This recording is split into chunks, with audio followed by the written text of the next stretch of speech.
Hello, my name is Jasper, and I'm a rider of Smart Transit. I ride the bus because I actually can't drive.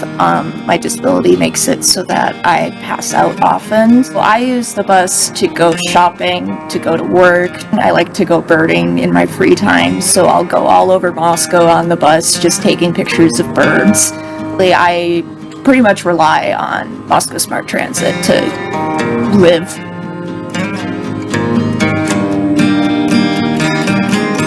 The bus drivers are so incredibly nice and helpful. Like when I have a full shopping cart, someone will come down and help me carry it up. And yeah, it's just everyone who works here is incredible. A lot of our riders, we are the last link of them being able to live independently. We allow them to have to keep them from having to stay home and be totally isolated. It just makes me feel good to get out and run people around. As I help people, I feel good about my own life.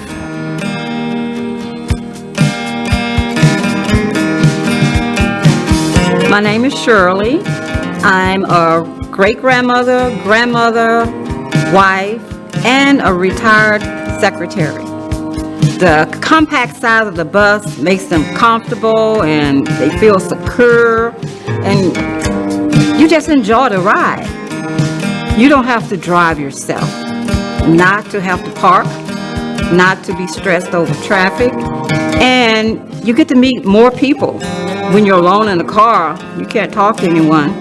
You can make friends along the way.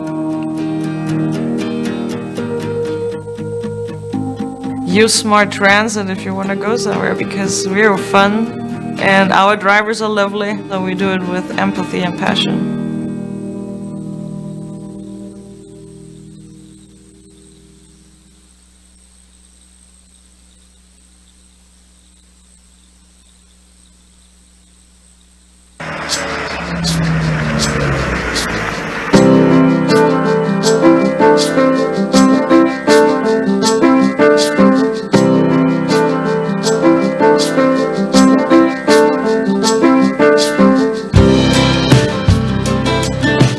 So my name is Donna Griffin. I get to be the Spot Bus Executive Director. Our operations encompass the two most northern counties of Idaho.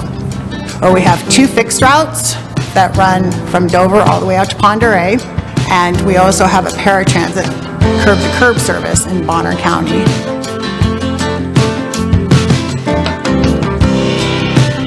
I ride the bus because it's the easiest way to get around town. It's affordable. There's no stress. What's your favorite part about the bus? You know, later on it becomes the people, bus drivers. I noticed quite a few of them actually. Best job I've ever had. It's great because they can go all over. They don't have just this small area that they have to stay in. So I think that means everything to these people.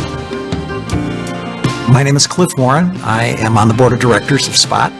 2006, a study was done. The study came back that we could support a system that would generate 26,000 rides a year. After several years of getting things rolling, our first bus went out and we hit that rate the second week of operation. So if I didn't have bus systems like this in the community, I wouldn't be able to get around unless I walked, and I have to carry all of this stuff everywhere I go. Always people everywhere that don't have a driver's license, so it's like a really important thing for people who don't have transportation to get around. Otherwise you're walking or biking, and sometimes that's a long way if you're in a rural area. Getting around Slickport makes it pretty handy. Helps me around all over the place. This is my transportation. Now we're doing 150,000 plus rides a year, 8 times the original estimation that was available, which just shows the need that the community had for transportation.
minutes. I'm so.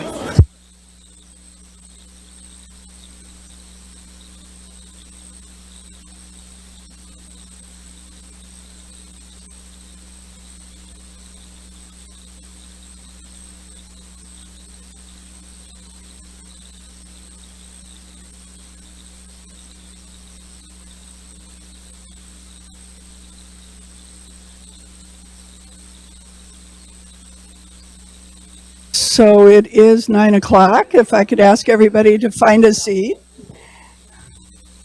that'd be great.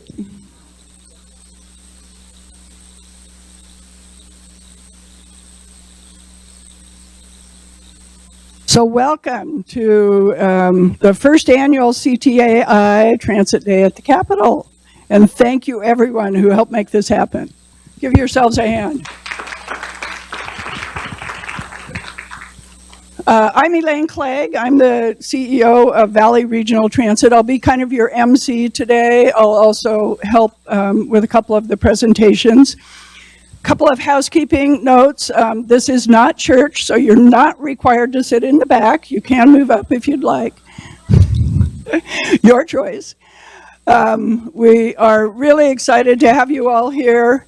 If you have a drink in here, it has to have a lid on it. If it does not have a lid, please dump it out in the bathroom or drink it and be gone with it. But you have to have a lid if you have a drink. No food is allowed in here. Bathrooms are just down the hall, very close. So if you need a bathroom break, you're welcome to go use it. We will have a break about mid-morning, so just know that that's happening. So to kick us off today, it's my distinct pleasure to introduce you to one of my senators in the Treasure Valley, who has been very, very supportive of transit, both in the Treasure Valley and also around the state. Her work has been, I think, just amazing. She's not been a senator for very long, and she's already gotten a lot of stuff done. I really appreciate her work. With that, I'd love to turn it over to Senator Carrie Semmelroth from, District 17. You can go up there. Okay. Good morning, everyone, and thank you, Elaine, for that kind opening. I understand you all are from across Idaho, is that correct? Not just the Treasure Valley? If you're outside of the Treasure Valley, welcome to Boise and the People's House. And congratulations on this first event. I didn't realize that this is the first time you all are meeting together for this conference, and that's exciting. My district, District 17, is the Boise Bench area. So when you look up at the train depot and then look south, that's kind of my district. And multimodal transportation is definitely something that a district like mine is an important issue for, as well as all the other aspects that when I was looking through the conference description, the mission for CTAI, around the priorities for education, transportation that affects education, healthcare, and I'm sorry, I don't remember the other two principles, that you could have written that for my district, as well as I'm sure other districts here in Boise. I'm excited for you all. Whatever you all come up with today and moving towards in the future, the more you continue to network, please consider me an ally. I also sit on the Transportation Committee. Please reach out if there's anything I can do to support you. If I can't be the person, I will help get you connected to the person who can. And man, I look forward to hearing from you all and hearing from Elaine about all the great work that you're going to get done today. So please make yourself at home. This is your house. Wander around while still paying attention to the conference and have fun. Thank you.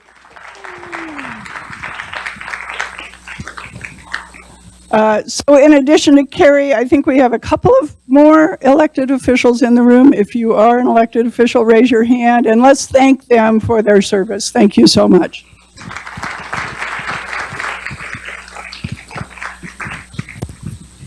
So we have a jam-packed day today, this morning, and I hope all of you, while you're here, have a chance, if you haven't already, to meet your legislators or at least drop into their offices and leave them some information. We'll talk about that at the end. To start us off today, we are going to have Kate Marquez from Idaho Falls. Maxine Durand is the chair of CTAI this year, and she was going to kick us off, but she's sick today, so she was unable to make it down. So thank you, Cade, for stepping in.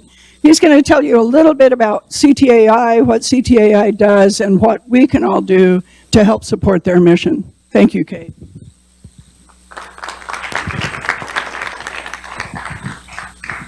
Hello, I was provided a small script, and as we all love, wrote, prepared, talk, and I couldn't follow a script if you paid me a lot more, honestly. So impromptu, CTAI is just an organization comprised primarily of service providers and citizens throughout the state of Idaho that are advocates for public transportation access. So what many of us might not realize, even though we might not have somebody with, say, a disability or an elderly member of our household that no longer drives, there are a lot of people that rely on public transportation to continue to be, active, contributing members to our economy and our society, and just independent people, right? Furthermore, there's a lot of people that just don't like the traffic, right? Or the snow, or the parking, or insert whatever, or valuable service that really drives the economic value here in the state of Idaho. It's common known metric that $1 invested in public transportation results in $5 economic gain, and that's a really good rate of return. I think that if you could find some magic in your individual portfolios, you'd say, hey, yeah, give me some of that public transportation magic if that worked out that way, right? So I don't want to take up too much of your time, but we really thank you for showing up. That's what is important, is being here, listening to the things, learning from the things, and hopefully we provide some substantial value to your day and to your understanding of a public transportation after today. Thank you so much.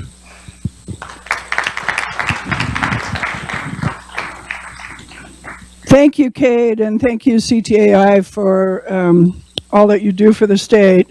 For those of you who've been around public transportation for a while, you know that CTAI has been around for a while, but for the last few years, it has, I think, struggled to be as effective as it has been in the past. And it's been really exciting for me as I've come into my role at Valley Regional Transit to see new energy and new life at CTAI, and a real effort and a real commitment to bringing back the information and the advocacy that they have long offered to the state and make it stronger again. So really excited to be part of this day and part of helping them to re-energize the effort to help advocate for transit in Idaho.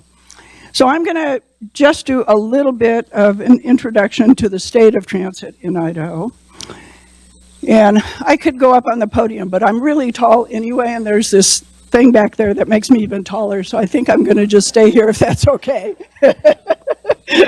So I'm more comfortable here. Where's the clicker? This? Oh, here we go. Okay. So, transit in Idaho has, I think people don't understand what all happens with transit in Idaho and how extensive it is. So each of you got a booklet when you came in, and in that booklet we have highlighted all of the systems in the state that get public money to help provide rides in their community, travel in their community, both for people who really don't have any other way to travel, and as Kate mentioned, for those who just would prefer to travel a different way. Within it, we've highlighted 11 systems in particular who provide what we call public transit, transit that is open to the general public, in addition to transit that is open only to qualified riders. In those sections, we have done just a really light touch analysis based on a tool that the Association of Public Transportation of America has provided that tells us what economic impact the direct spending of the transit agency has on the local economy. And remember that this is a really conservative number. It doesn't include all of the spin in the community that happens from the amount of money that transit riders, for instance, can now spend because they have access to the community. And if they didn't, they wouldn't be able to spend that. But we think it's a good conservative number that gives us an idea of the impact of transit in your community and in the state. So take a look at those. So today I'm going to talk about the role of ITD. How does ITD support all of this? I'm going to talk about the impact in Idaho. I just mentioned that a little bit. And that says Idaho impact. I'm actually going to talk about Idaho, the state in Idaho of what, how transit is supported, and then the transit impact, and then making transit relevant. I think part of our job, both as transit agencies, as transit riders, as people who think that transit should have an important role in our community, is to understand the ways in which it is relevant to people and ways that they can make it even more relevant. And then finally, talk about some strategies for how to talk to people about that. So what does ITD do? We have a couple of representatives from ITD here today. The director of the Division of Public Transportation was unable to be here. He had a family emergency and wanted to let you all know that typically he would absolutely be here, but he was unable to because he's helping his mom right now. And so I told him I would talk a little bit about the work that ITD does and how important it is in the state of Idaho.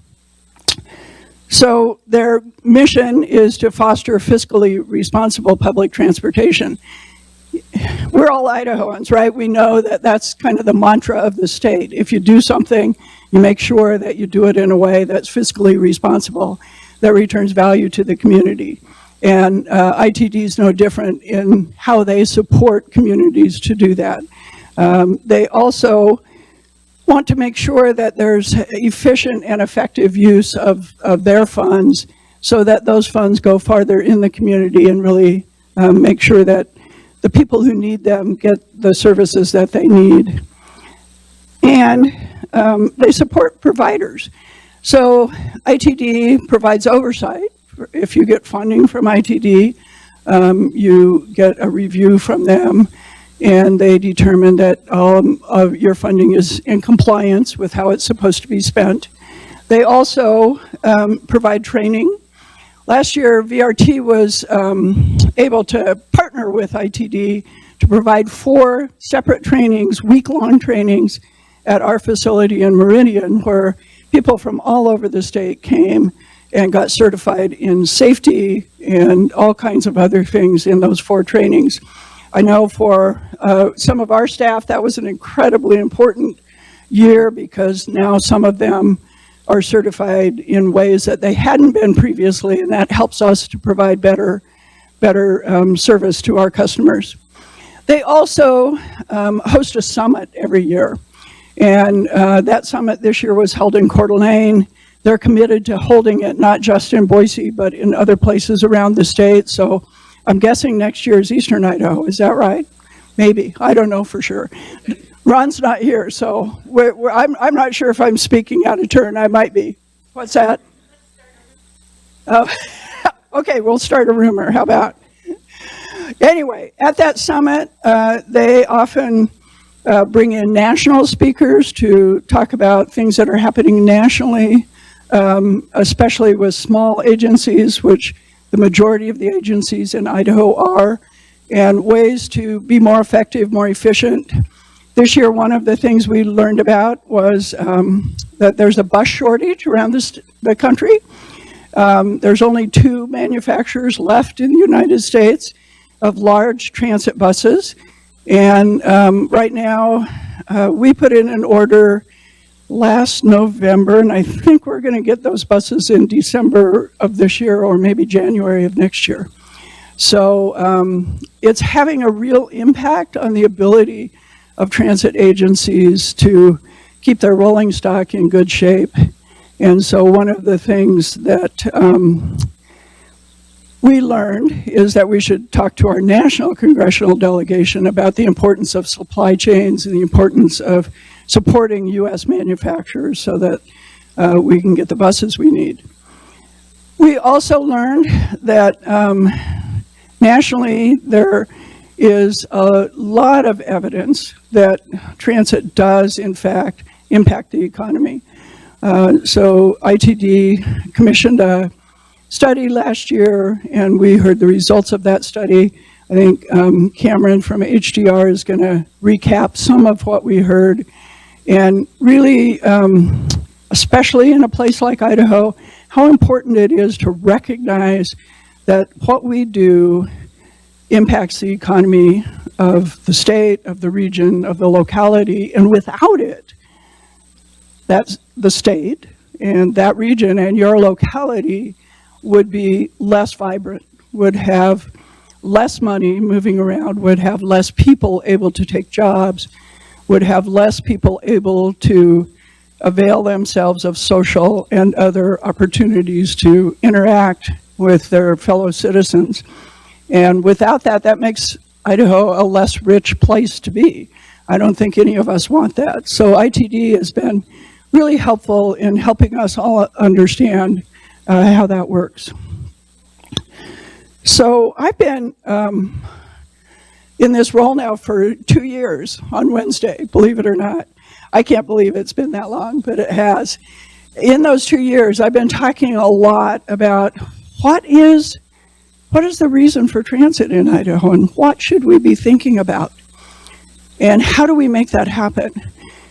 And for me, I run an agency that serves 2 counties. Over 800,000 people live in those 2 counties. We provide over 1 million rides. And our budget process consists of going to our partners and asking for an annual funding appropriation without knowing for sure if we're going to get it. Now, thankfully, we have one partner who stepped up with an MOU that gives us some stability in that funding. We know, unless certain things happen, that they're going to give us a certain amount. But none of the others are that. And so it makes it really hard to plan long-term, makes it really hard when people say, well, what's your ridership? If you had better ridership, I'd give you more money. I don't know, if I had more money, I'd build better ridership, right? It becomes this really vicious circle instead of a virtuous cycle. And so what I've been saying is that for me, the proposition is that Idaho needs more consistent, stable funding so that we can provide the attractive, efficient, and reliable transit that our communities need, that our citizens need. And I think it's really important to think of that as a proposition. That doesn't say that we need money from you or we need funding from the state or anything else. It just says we need to figure this out. Because if we don't, our economies are going to suffer, our communities are going to suffer. So right now there's a lot of limitations on funding in Idaho. Idaho is one of only 2 states that doesn't provide any state general fund funding for transit. Thank you to ITD for working very hard internally to find some directly generated funds that they do distribute around the state, but it's really, really small amount. And without that stable funding source, many of us are unable to use all of the federal funds that we get allocated. So there's an allocation through formulas of federal funds for transit. And if you don't have a 20% or 50% for operating match locally, you can't utilize those federal funds. And so not having state funding is a big deal. Don't know that that's what we're asking for right now, but we need to recognize that it puts us in a position where we're more reliant on other funding. So in addition to not having state funding, There's no mechanism in Idaho code to allow transit agencies to have a dedicated source of funding. So we're in another hole. And I think in the past, the efforts on advocacy have always been to say, let us try to see if we can establish that dedicated source of local funding. Through a vote, we're not afraid to go to a vote. We're not afraid to ask people if they would support this. But right now we don't have that ability because regional public transit authorities are one of the few agencies in the state, one of 3 political subdivisions that don't have any levy authority. One of the others has fee authority, so we're really one of only 2 that doesn't have dedicated funding authority. And so one of the things we might think about over the next, this legislative session, yes, I think we'd want to talk about it, but maybe by next legislative session, think about what would the solution to that be and see if we could all lean into something that we could all support together. Resort cities, how many resort cities are here? Anybody who I know provides service to? Resort cities have a special place in Idaho for good reason. They're allowed to collect bed tax and local option sales tax to pay for things. And I always use the example of why. Why would that be? Why do they get this special dispensation? Well, City of McCall is about 2,500 people, except on the 4th of July, and it's 50,000. And on the 4th of July, they still have to provide police service, fire service, all of the things, but not for 2,500 people, for 50,000. So the local option taxing authority really is important to them to be able to capture the sales tax that those visitors spend, be able to use it to provide services. In other states, it's a mechanism that many transit agencies utilize to provide services, so it's a possible source of funding for us. We've been recently doing a study at Valley Regional Transit that shows about half the agencies have access to local option funding for transit. About a third or more have access to property taxes, and a few others have access to an income tax or wage tax. But almost all of them have access to some kind of a dedicated fund. So you all know this. We've been one of the fastest growing states in the country for 2 decades. We just topped 2 million people in the state of Idaho. That seems impossible to me. When I was a kid in Boise, and Boise was 35,000 people, to think that there's 2 million people in the state of Idaho. And as I talked about, transit does produce this measurable economic impact.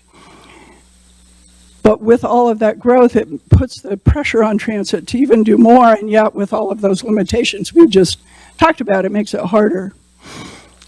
One of the things that I don't think we've talked enough about is that transit really does provide the opportunity for congestion mitigation. We have a special program in the state of Idaho called Transportation, TECM. And anyway, it's general fund money being used for congestion mitigation, but right now it's all being used on roadways, with the notion that if we build enough roads and enough wider roads and enough other things, that more people will be able to drive and it'll all work. I think this valley is beginning to prove that doesn't really work very well. We can, it works for a while, but after a certain point of time it breaks down. I think Los Angeles is way into that, and you can see the impact of only providing one way to travel. I was recently in Phoenix at the Fiesta Bowl, and 10 years ago, I would have said, okay, maybe this big ring road freeway system works. I didn't see evidence of it working very well when I was down there this year. So 10 years later, it's beginning to break down. On the other hand, a place like New York, imagine if New York was asked to provide room for twice as many vehicles a day as it does today. Because that's how many people ride transit in New York. As many people ride transit as drive. A more local, maybe easier to get your head around example would be city of Spokane, exactly the same size as the city of Boise and as the region of the Treasure Valley, within 3%. They provide about 3 times more service than we do. They have more funding and are able to provide more service. And with that service, pre-pandemic, and they're approaching this again, they did 10 million rides a year. Now, I told you we do about 1 million, a little over. So imagine if there were 9 million less cars on the road in the Treasure Valley. Who would like that? Okay, right? So transit really can provide mitigation in ways that we haven't yet tapped, I don't think, in the state of Idaho.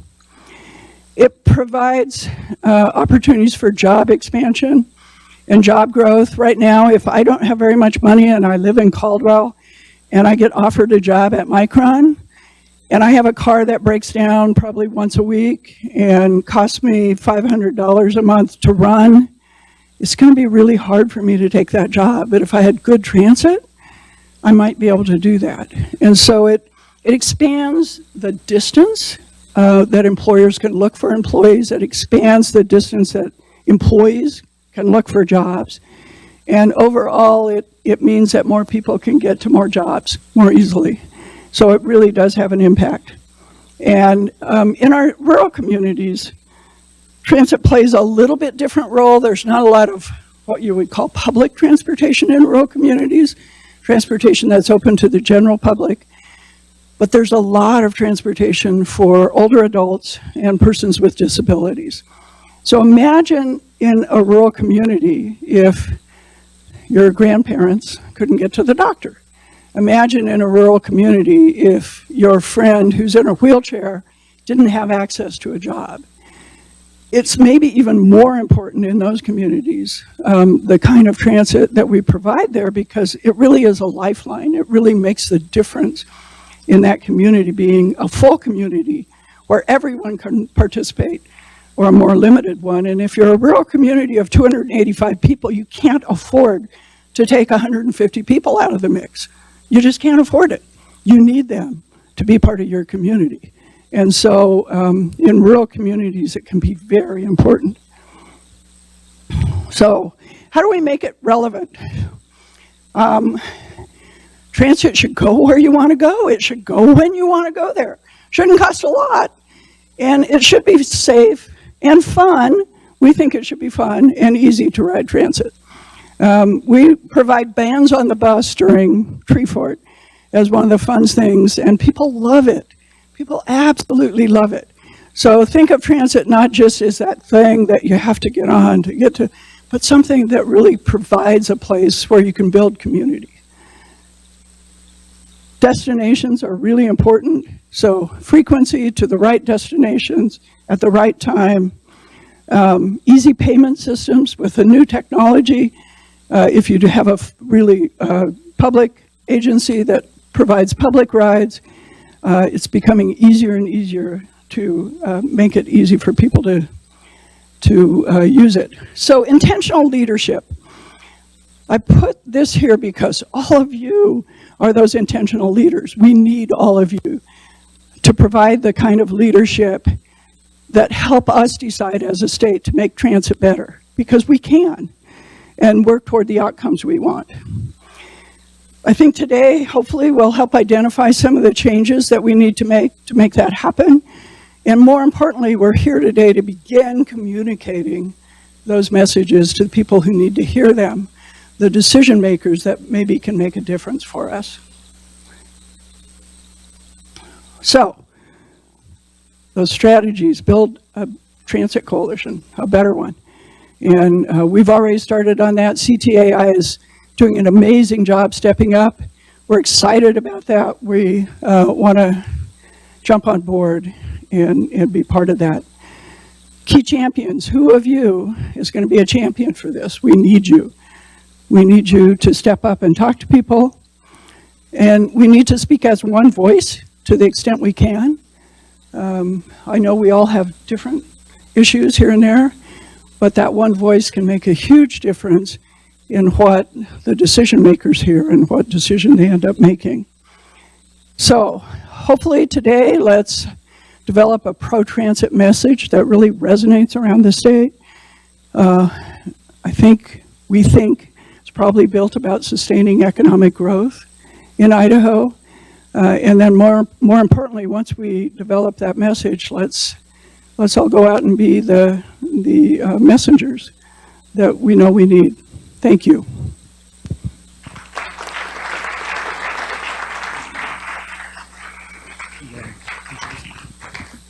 All right. I even kept it on time. That's pretty rare for me. We have the great opportunity today to hear from Cameron Waite, who works for HDR. HDR helped the state of Idaho do an analysis of the economic impact of transit on the state of Idaho. And Cameron's going to share some of the results of that with us. Afterward, Cameron and we're going to be joined by the executive director of the Lewiston Transit System. And Cade, since Maxine isn't here, I didn't ask you this, but would you join us too? We'll answer any of the questions that you have about what you've heard already today. All right, so right now I'm going to turn it over to Cameron. I'm not going to read his bio. It is extensive and good, but we'll just trust that he is. Thank you. I think I'll stand here if that's all right. Thank you. I appreciate that. I'm going to follow Elaine's lead and stand here so you can hopefully see the presentation. I tend to get in the way a lot and feel more so today. I'm really humbled to do this. I am not a transit person by training or education, but have had a lot of exposure to it in different aspects of my life. And the individual that put this presentation together is Tim Thornton. He's our principal financial consultant for HDR here in Idaho. He's from Kansas City, so he's not in mourning today, but he's actually on a college trip with his son. Yeah, he's in Colorado. I'm sure he's in mourning, but he has served as a financial analyst for infrastructure projects for over 20 years in areas like San Francisco, Denver, Washington, D.C., a lot of experience with transit. He met the love of his life, a young woman from Burley, Idaho. And she took over the family milk business, so he lives and works in Burley on projects around the country, including here in Idaho. So he did send his apologies. He's briefed me. I've got some really good notes that I hope I can do justice to the work that he's done. So as an agenda, we'll give an introduction, kind of the background of the study and the work that he's done, a summary of public transit benefits, some of the transit solutions to Idaho's challenges, the opportunities that we see are there. And then the big question, as Elaine described the funding challenges that are there. And then the question and answer. And again, I'll just caveat, a lot of my answers may be, I'll get back to you, I'll find the answers, but I'll do my best and appreciate anyone here that may have some insight as we get questions to help answer those. So quickly, HDR does a lot of different things, engineering, planning, consulting, around the country. And there's a list up here. I won't go through all of those. But I want to talk about my experience. I grew up in Meridian. Both sets of my grandparents farmed in Meridian. Their farms are now churches, schools, medical offices, residential communities. My wife grew up in Meridian. Her mother still lives on 20 acres, but she is surrounded by schools, churches, residential communities, and she's anxious to hang on to a rural lifestyle that really isn't available where she lives anymore because of the challenges we see. This may sound like a punchline. I served as a missionary in Las Vegas, and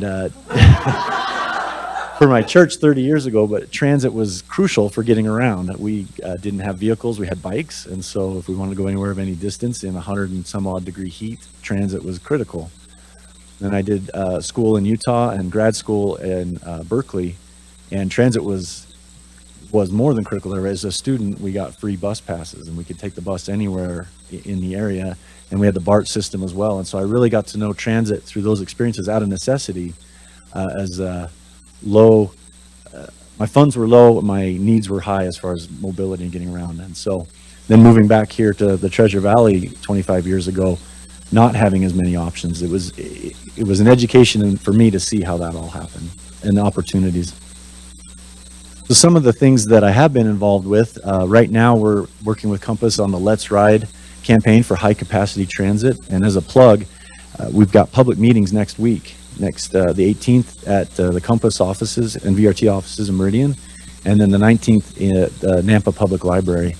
So I encourage you to go and look at those, participate in those. We've done a lot of work with VRT on park and ride lots, bus stop enhancements. We worked on the Main and Fairview transit stations that are just west of downtown here, and are working not just on design and construction, but also some of the planning efforts along State Street, and currently on a transit-oriented development study on the Nampa Caldwell Boulevard. So there's a lot of opportunities, large and small, that we've been lucky enough to be a part of and get some exposure. For me, as I mentioned, in Idaho, our staff are not transit focused. We rely on our experts in other offices, Portland, Denver, Atlanta, that have regular and specific experience and education there. So this is a big long chart about funding and finance advisory for the project life cycle. Where does that come in? And it really starts with the planning side of it. And if we don't have dedicated funding, how do you plan for those things? That you can have the unfunded list and the funded list, and they'll be very different, but there's a lot of opportunity there. And then grants, and that's where Tim, that I'm substituting for, that's his forte, and his focus is understanding, leveraging, and pursuing and winning grants for clients to fund those dreams and those opportunities that they see. And then doing the economic analysis to support that, and then through the project delivery and real estate side of things that you all deal with as well as operations. Talking about the benefits of transit, and I'll refer to my notes here.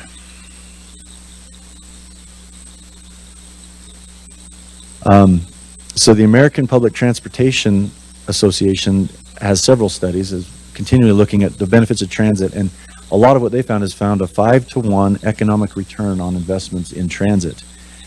87% of trips directly benefit local economies, either providing job access or connecting people to retail or recreational activities. And so you can see, again, that's what's up here, that every $1 million invested yields up to $5 million in direct or indirect and induced impacts.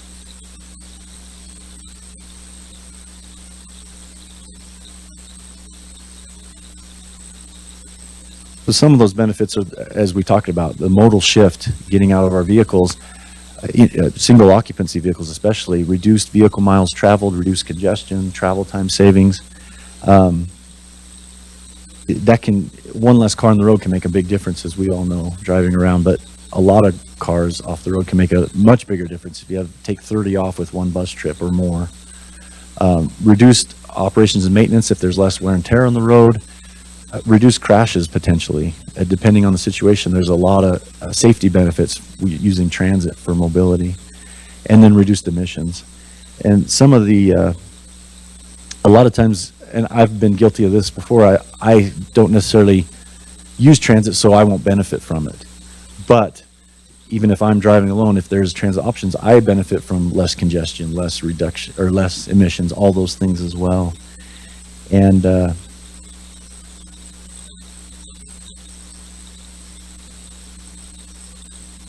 but some of the benefits to employers and industries, better mobility means better access to a larger pool of labor for everyone, as Elaine described. And we had some public meetings for the Let's Ride campaign in September of this past year, and the study area is really focused along Nampa Caldwell Boulevard, I-84, kind of a band north and south of I-84 down into Boise.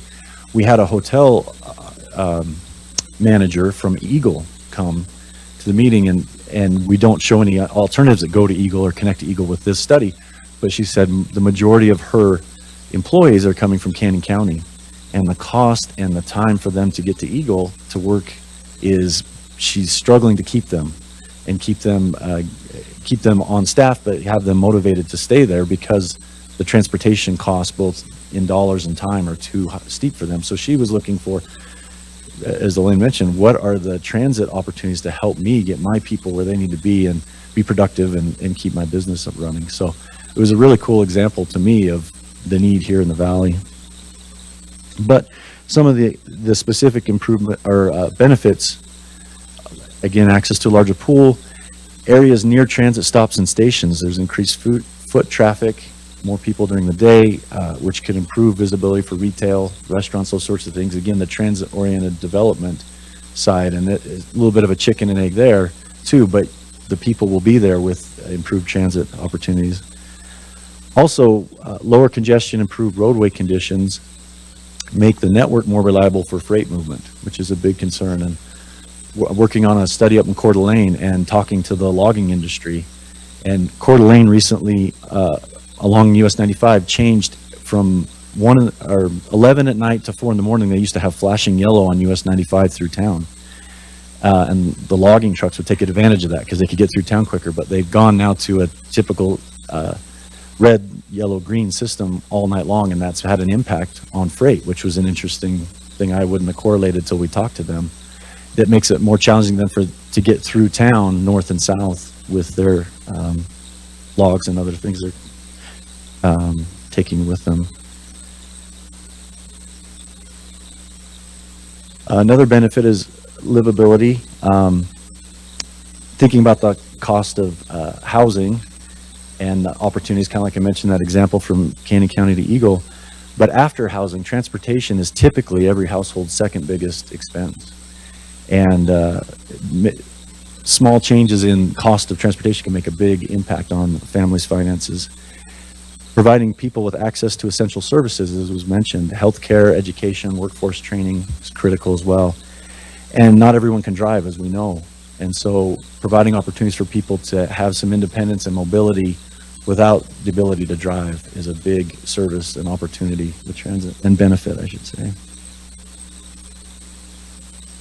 So some of the solutions that Tim and others have found, the biggest issues we've mentioned: reducing congestion, increasing affordability, and expanding labor access. So nothing new, just as an engineer and as a financial planner, we like numbers and charts. So you can see the growth here, state population growth, 12% over the last 5 years. Fastest growing, we are the fastest growing state in terms of both population and employment. Population's on the left and employment on the right. 12% growth over a 5-year period is multiple times the national average and 4% higher than Utah just to our south, which has seen similar employment growth, but not nearly as much population growth percentage-wise. And so while employment growth is good news for our state, it also brings a lot of challenges.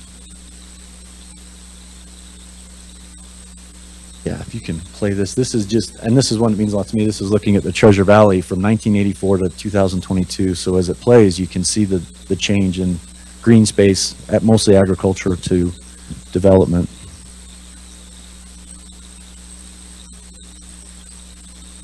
And I-84 being the spine holding all this together is carrying the majority of that load.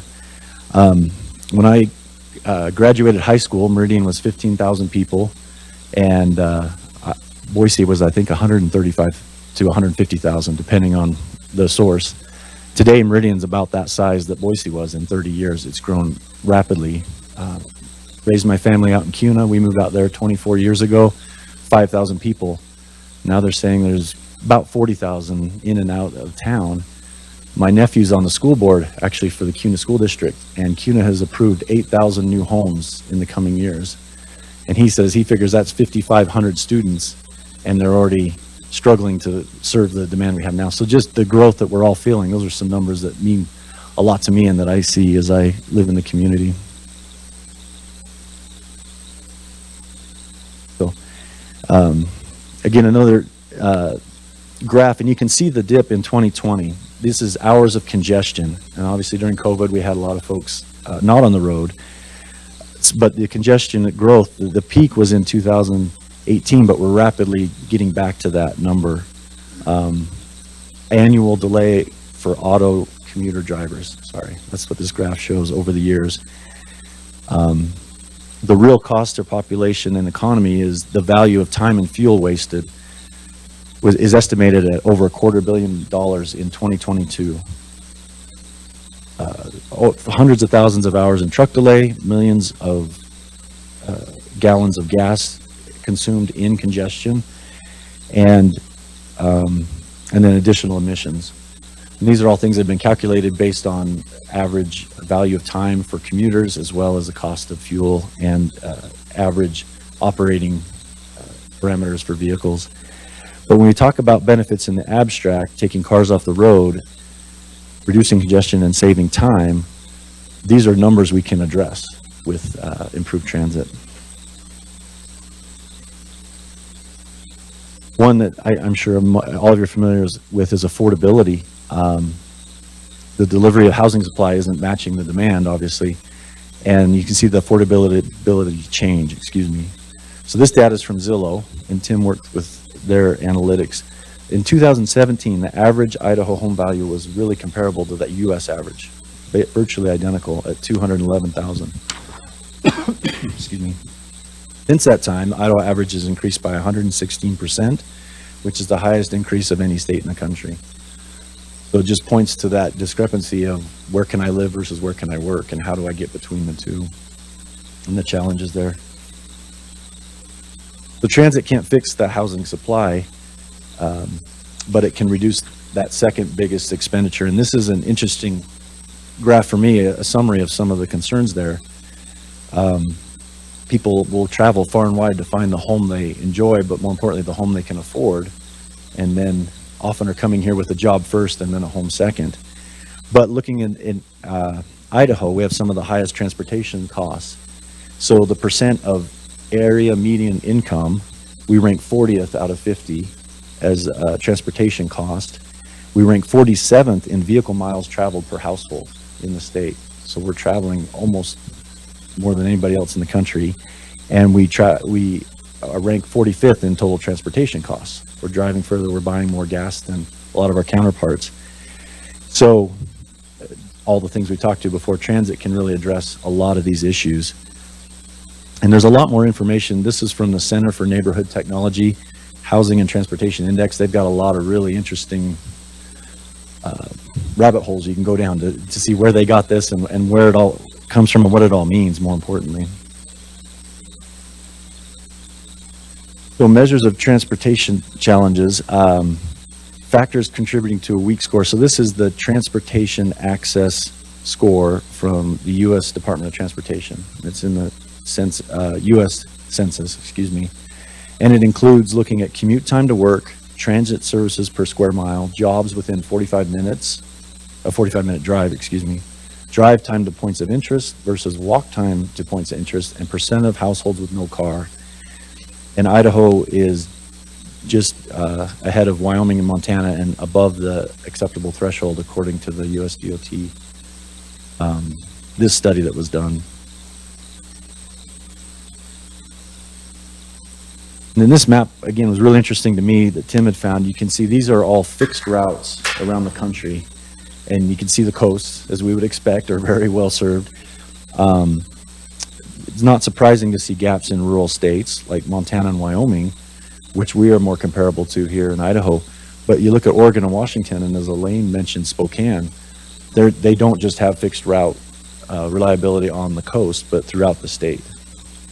And the eastern parts of both Oregon and Washington are really similar to Idaho. And so I think there's a lot of comparisons that can be made there and opportunities to try and put some more blue on the map for Idaho.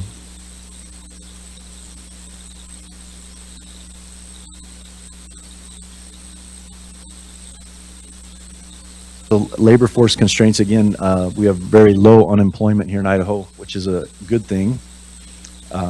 Looking back from 1976 to 2024, the long-term average is 5.7%. Other than COVID, we've been well below that for over a decade.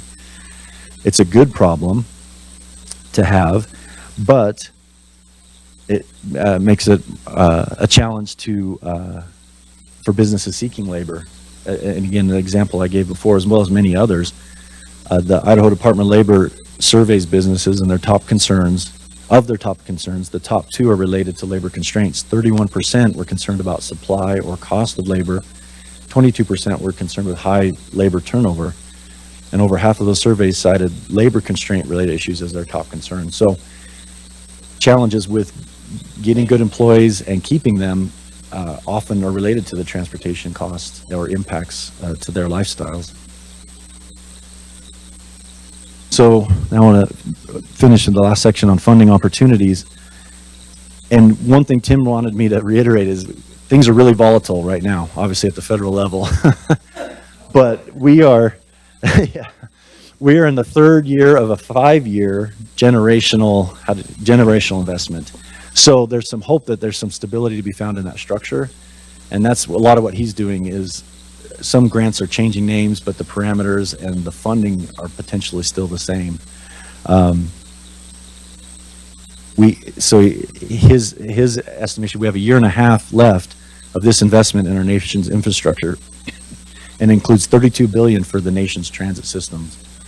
That's still on the books, that's still available and still out there. It's just might be a little more challenging to access it in the short term as things are getting changed. But these are some examples of recent discretionary grants here in Idaho that he was able to get. Several for VRT that you'll be very familiar with, several for ITD as well as MRTA. And these are things that support new buses, corridor investments, specifically along State Street here in Treasure Valley, and then other transit investments to support the growth and hopefully expansion of the services that are available. So under the state and federal level, these are some examples that he shared with us, recent voter-approved transit ballot initiatives. Over $25 billion approved last fall in the last election. But as was mentioned, Idaho is just one of 2 states without either a dedicated source of state transit funding or the ability to have their own local option tax and have a vote like this available. So I think the punchline, the bottom line is just reinforcing what Elaine's championing right now is there's opportunities, there's benefits and needs. It's just a matter of finding the way to make that happen here in Idaho. So with that, I think we're ready for Q&A. I don't know how you want to do it, but I appreciate everybody's time and pay attention to me. So I'm going to hand this mic to our mic runner, and those of us on the panel come up and sit up here where we have stationary mics. Anybody have a question?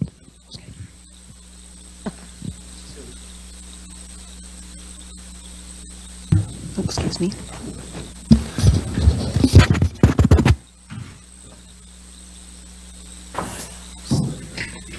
Is it on? Yeah, where's the issue?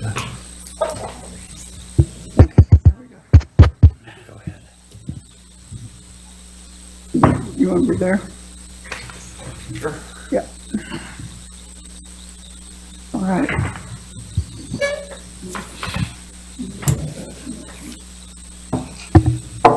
There you go. All right, are they on? Okay. We're at the mics. By the way, I forgot to tell everyone, we are live streaming. So for folks who couldn't be here, some of them are watching today, and we will preserve this video so we can share it with folks. All right. I'm Jason. This is Haley. We're on staff at VRT. We're going to kind of act as mic runners and hosts of the panel. So if you have any questions, raise your hand. Haley will run them, and we have some questions in the back. Looks like we have one with Mayor Wagner in the back. While we're running the mic back there, I just wanted to say, Cameron talked about the Center for Neighborhood Technology and the Housing and Transportation Index. Ada and Canyon County, where Valley Regional Transit serves, is 172% and 182% more than the U.S. average in cost for transportation plus housing combined. So we're really reaching a crisis point here. Go ahead. Thank you so much, and I'll give a huge shout out to Cameron as well. He is amazing, so everything he does, so it's great to have him here. So the question, and maybe just to go into some more detail, because I'm thinking about, if the city council of Caldwell were here, or other people's, that 5-to-1 ratio, so the 1 to 5, I guess, $1 million invested, $5 million return. Can you go into more detail on that? How is that configured? Is that a national average? Because I could see like it's having some outlying factors, like if you're in DC or New York, you're going to get a huge return, obviously, because the number of people that have to use transit compared to like Idaho. So how do you come up with those numbers, and then how do we rationalize that here in Idaho, in the Treasure Valley? Yeah, so it is a national average. That's a great question, Mayor, and it's from the American Public Transportation Association, a conglomeration of several of their studies across the country, and based on a lot of those dollars, 3.2 million is from productivity and effects of approved access, so it's not direct dollars to dollars, it's more travel time savings, improved productivity, that sort of thing. And then 1.8 is the specific from transit spending, capital investments. They estimate for every $1 million invested, you're supporting 50 jobs for that capital investment. So I can share with you the website and some of this information that gives more detail to that. That's the information I have. I don't know if others have more. And I would love to address that question. I actually think that the benefits are undermeasured for rural Idaho. What we might not understand is that we have individuals in our community that, if they don't have access to public transportation, they're calling their fire department or their police department to get a ride to go to an emergency room when they could be just going to a pharmacy or to a local doctor's office appointment. And that cost is very heavy on our communities with limited resources. So it's a matter of just having good husbandry with these funds to say, hey, it's smart for us to have a public transit option, so these people can use their insurance and their other programs that they qualify for to contribute to our economy the way that that's meant to be spent, by going to the doctor and going to the pharmacy, instead of having an undesirable outcome through an emergency service that costs our communities a lot more money, right? And that's just anecdotal in nature, but we saw that directly in Idaho Falls, that our public transit really allows the emergency services to focus on the emergencies, and that creates good economic outcomes for everybody involved. Okay, can I add something? Also, to talk to your county folks, the Indigenous Fund I can never say that word. That fund that's for people for emergencies, that's saved in counties when you have transit. People can get regular health care. So by getting regular health care, they don't need emergency services, and it saves the county money as well. So each of you got one of these booklets. Thank you, everyone who helped provide information for these. We did surveys around the state of all the agencies and got some detailed information. And part of what's in this booklet for the featured agencies uses some of that American Public Transportation Association data and methodology. And so within that, we looked at the direct effects. So how much is the transit agency budget? How much are they spending in the community? How many people are they employing? But also the supplied effects, which is the ripple effect for the local businesses. We buy uniforms, we buy gas, we buy tires, we buy all of these things, and that ripples through the economy. And that supplier effect is captured in that. And then the income respending effect. So as we do that, the money that we spend goes to the individuals or the businesses that we do business with. And because they have that money, then they can respend that money in the economy doing other things. And that's what that is. And so ultimately then the total effect. So if you look at, for instance, the Valley Regional Transit page, we believe that there's $23 million, a little over $23 million in direct effect. That's not just the wages and salaries of our employees, but that's the money that we're spending directly in the community on operating costs and supplies. And then the supplier effect is how much does that money then impact those people that we buy things from? That's $23 million in our case. And then the respending is about $6 million. So we believe the total effect of the money that we spend at Valley Regional Transit is almost $53 million. Certainly that's the largest one in the state, but on the small side, you have SPOT up in the greater Sandpoint region, $1.5 million of impact on that economy in that greater Sandpoint region. And we believe, as Cade said, that these are really conservative numbers because they don't include the impact. For instance, if I'm a rider who now gets a ride to a job that I couldn't get if I didn't have transit, it doesn't include some of those impacts. So great question, Mayor, and I look forward to talking to your council about it.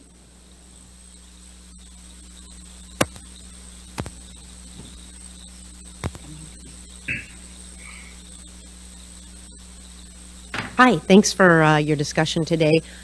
With all those numbers, it seems like it's a very strong argument to get us some consistent funding for a transit system, especially in this region. And I liked hearing those numbers. No, I didn't like hearing them. It was very interesting, and it just kind of puts a nail in things, of, especially in this valley, how much we need this dedicated funding for transit.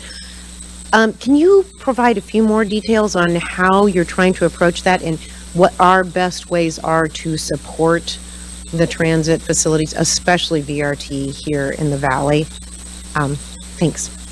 Well, I'll start, but certainly everyone has their own different challenges locally. So I was telling someone earlier today that we have 25 different funding partners of various kinds, about 15 that are our major partners. Only one of those has made a commitment that I know is good for next year. So every of the others, and we're talking, millions of dollars budget, is something I and the staff has to go every year and say, here's what we did for you last year. Here's the impact it had. Would you fund us again this year? It's really, really difficult to make long-term plans on that. So the two things that I'm doing in the Treasure Valley to try and impact that. One, we're working with our partners on memorandums of understanding, which would put at least a little firmer footing under what we have currently. They'd make a commitment to fund next year at some level unless something happened. And if that were the case, they would have to have a public hearing and a public vote to change that. So that doesn't affect the non-appropriation clause. It still allows them to take a public vote and not give us that money, but it gives us some, we think, some firmer footing from year to year on what to expect that next year. So that's not in place today, but that's one of the things that we'll be working on. And with some of our funding partners, it'd be great to have support to say, yeah, this would be a good thing. The other thing that I've been doing is working with a group of private sector interests, businesses, big businesses in the state of Idaho, Micron, Simplot, Idaho Power, some of the bigger development companies in the state, the two big healthcare providers in this part of the state, and talking to them about how important transit is and how important it could be to the future of this economy, and do they agree that we should have a more stable funding source? And they do. And the conclusion that they've come to is that there's only a few things that could raise enough money to provide the kind of transit that would really make a difference. And those were the ones I pointed out to you: property tax, sales tax, income tax. What's the most likely in the state of Idaho? And that's the conversation we need to have over this next year. And one would hope that by next year, this time, at least in this valley, we're ready to say, we think this or this or one of these is the best. Let's try to change statute and allow one of those to happen. To do that, what we need is for people to talk to legislative leaders, local leaders who can also talk to legislative leaders, advocacy groups who are willing to step up and talk to both legislative leaders and local leaders. More importantly, if you run a business and you are one of our suppliers, or you're otherwise supported by transit, or you support transit, your voice is the one that says, yes, this economic impact is in fact real, and we do need this to move the state forward. Anybody else want to jump in? Go ahead. Okay. Be brave. No more questions? Oh, come on. Okay, there's one. We also take compliments. I'm Terry Lindenberg. I'm the Executive Director of Treasure Valley Transit, and I just wanted to reiterate what Elaine said and what Kate said about our funding challenges. I have a 10-county rural area that I provide for, and a lot of the smaller cities from New Meadows to McCall, Donnelly, Cascade, Payette, Fruitland, Mountain Home. So I'm dealing with 5 counties and multiple cities that I too have to go and raise funding for. And each year it becomes more challenging because I am also competing with fire and police and the different aspects of city funding. And I'm also looking for local match for our vehicles. So it becomes a very difficult challenge to continue to do that without any mechanism of state funding. I am fortunate. We've worked very hard in the city of McCall and Donnelly to pass the local option tax. Without that, the mountain community transit system wouldn't be what it is today.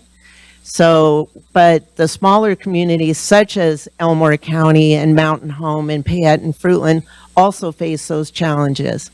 So we need to have a mechanism for the rural counties as well. Thank you.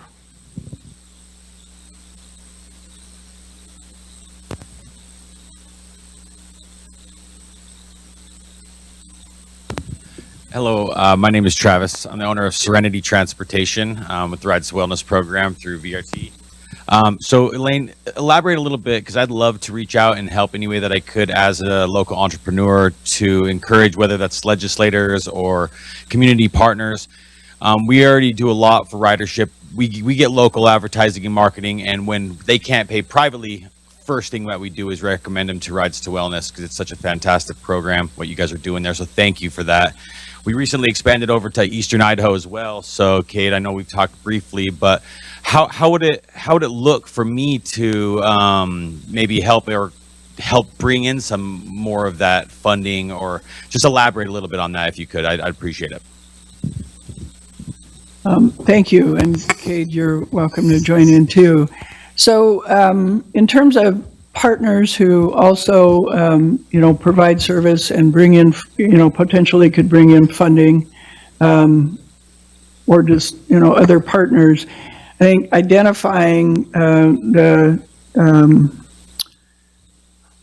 helping us go with you to ask for funding would be one way to do it. I'm trying to think off the top of my head, because it's right now our process in our region is pretty set. We have a cost allocation method, and we take all of the money that we know we're going to spend next year, and we run it through a formula based on how much service, what the population is, various things, and then we ask them for that amount of money.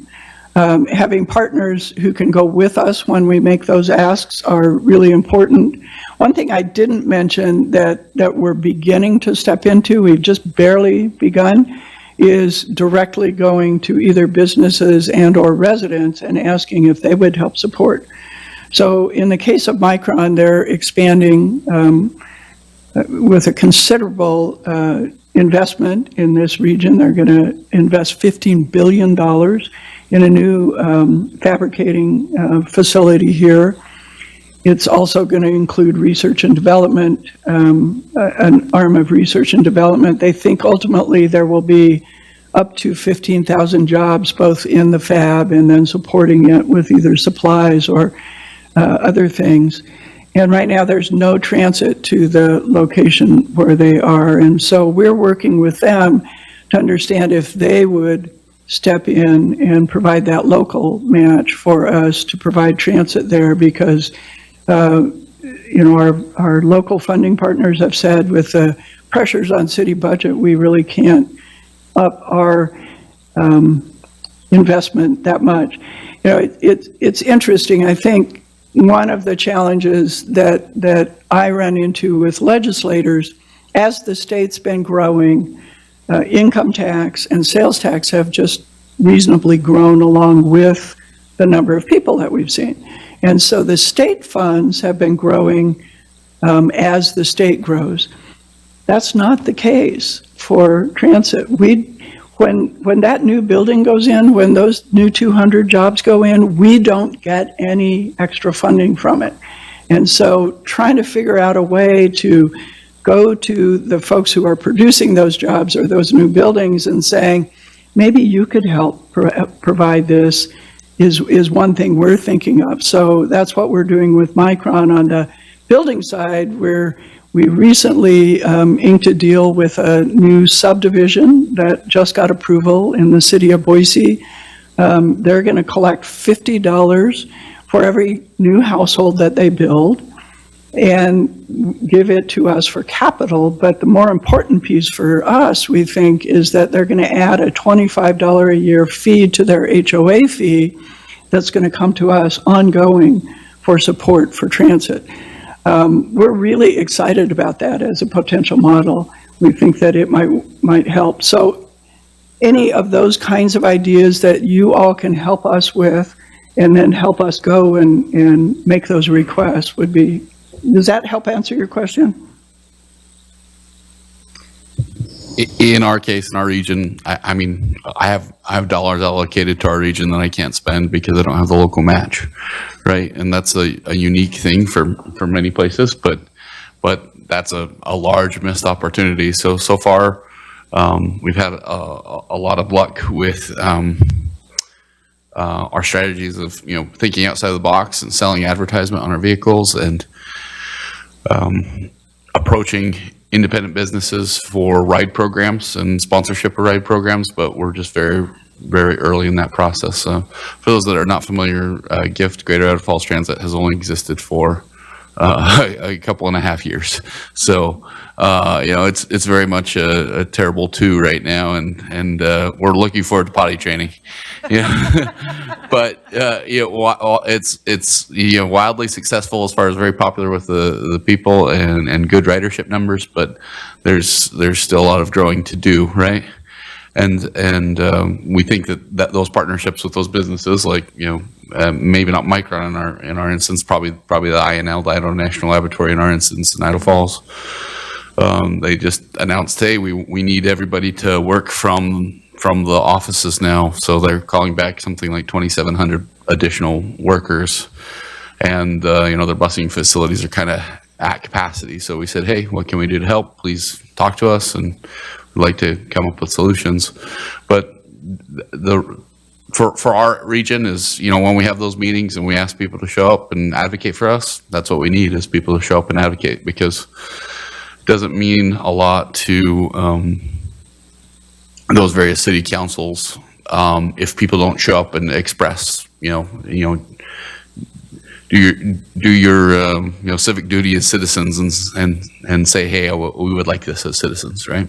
That's the most important thing, is people saying, hey, this is something that we legitimately want.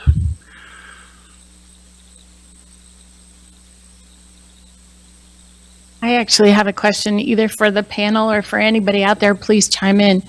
I'm with the city of Lewiston, and we're a small urban center in a very rural area. And I oftentimes can go get a grant, no problem. Don't have the local match, but I even get protests about the grant because they're federal dollars, right? Not spending federal dollars, but Idaho spends a lot of federal dollars. So why can't the city of Lewiston So I don't know if there's a way to talk about that, if there's a way to deal with that. I don't know if anybody has any ideas, but I was just sitting here thinking of sometimes that's, works against us for funding. And right now I have more federal dollars than I can match, which is a good thing, I guess. Idea? So if anyone else wants to pop in, please do. I think that it's I guess I'll say it's an interesting time in the United States right now. And the notion that, maybe we aren't in this boat altogether seems to be permeating. We are in this boat altogether, and if it sinks, we're all going to sink. And I don't know exactly how to talk about that, except that, especially in Idaho, I think we can talk about all of the ways that Idaho accepts federal funding that aren't transit, and all of the things that it does for this state, and what would happen in the state if we didn't have it. I think, our roadway system maybe is one of the biggest beneficiaries. If you look at all of the money that ITD spends, not all of it comes from the state of Idaho. Much of it comes from the federal government. If you look at the National Laboratory and the asset that is to the state of Idaho, and what would happen in the state if we didn't have an asset like that. If you look at our Bureau of Reclamation and Bureau of Land Management and various other facilities on the water side, they manage the dams. They've helped build the dams. Without those dams, we wouldn't have the irrigation that supports the agriculture. That's 40% of our economy. We rely on the U.S. Forest Service to provide the maintenance of the places we all recreate. So I think there are tons of examples of ways that we use federal funding in the state of Idaho that most people can relate to in one way or another, that most people accept is an important thing for them and the way they live and for the economy. And I guess the difficult part still is extrapolating that to something different that they may not think they use, and so wondering why would you use federal funding on it? And I guess the question is, why would we use any federal funding if you're not willing to use federal funding for something that someone else in the state really relies on? That probably gets back to telling the story better of how people rely on it. So I'm going to share a story. I hope Suzanne doesn't mind this, but we all do rider surveys. We all, ask our riders, what does it mean to be able to have a ride on our system? And in one case, there's an example of someone who said, yes, I ride it. I can't drive. I don't know what I'd do without it. What would you do without it? And the person wrote in suicide. So, when people say, gosh, I don't know, why is this important to Idaho? Why is this important to the state? We need to recognize that there are people who, without our services, simply can't imagine what life would be like. Senator Semmelroth shared a story with me this morning of a constituent who is in a wheelchair, is quadriplegic, who relies on medical and public transport rides for everything, wanted to take his wife to dinner for their anniversary, and it ended up costing them $200 to get a ride to dinner because we don't provide for that companion to go with them on something special. We only provide for that person who needs the ride. So these are real people in the state of Idaho who have real needs, and I think helping people understand that by knowing the personal stories that you know about and conveying them to our leaders can be a really important piece of this. If I could just add to that, I mean, that's, a really elegant way of saying that. And just by my nature, I'm much more rudimentary to the thing. I say, hey, we all work very hard and we pay taxes. And sometimes that's just life. But my job as a public servant is to make sure that you just get the best deal that you can get with those taxes that are already paid. And so I approach it as a recruitment opportunity to say, hey, I agree with you. Sometimes we do see some pretty silly things that are the money spent on, but I can show you. Come sit with me. You can ride in our vans all day, and I will show you each person's lives that we affect one ride at a time. We're building a community. We're building a better neighborhood. We're building better neighbors, and I can show them. I have a cadre of people that have volunteered to be my little guinea pigs and be those advocates. One of my favorite writers, she's given me permission to portray the story, but she's blind from birth. She literally said, hey, until your service existed, I had just given up and said that I'm going to be living in my parents' basement for the rest of my life. But now that I have reliable public transportation, I'm enrolled in college, in a trade school, and I already have employment lined up for when I graduate that I will be an independent, productive member of society. And now I am thinking about, hey, I could get married and have kids. I could have my own apartment. I could have my own house. And that small element of transportation changes that for me. And so both that's valuable because humanity in itself is valuable, right? But it's also valuable to say, hey, look, we want to live and work and age in a community that cares about us throughout all levels of our productivity, right? And so showing that human element and saying, hey, we're doing the very best with that federal dollar, that we're all working very hard to pay that tax, it really changes those hearts and minds. I have a question. Can you hear me down there?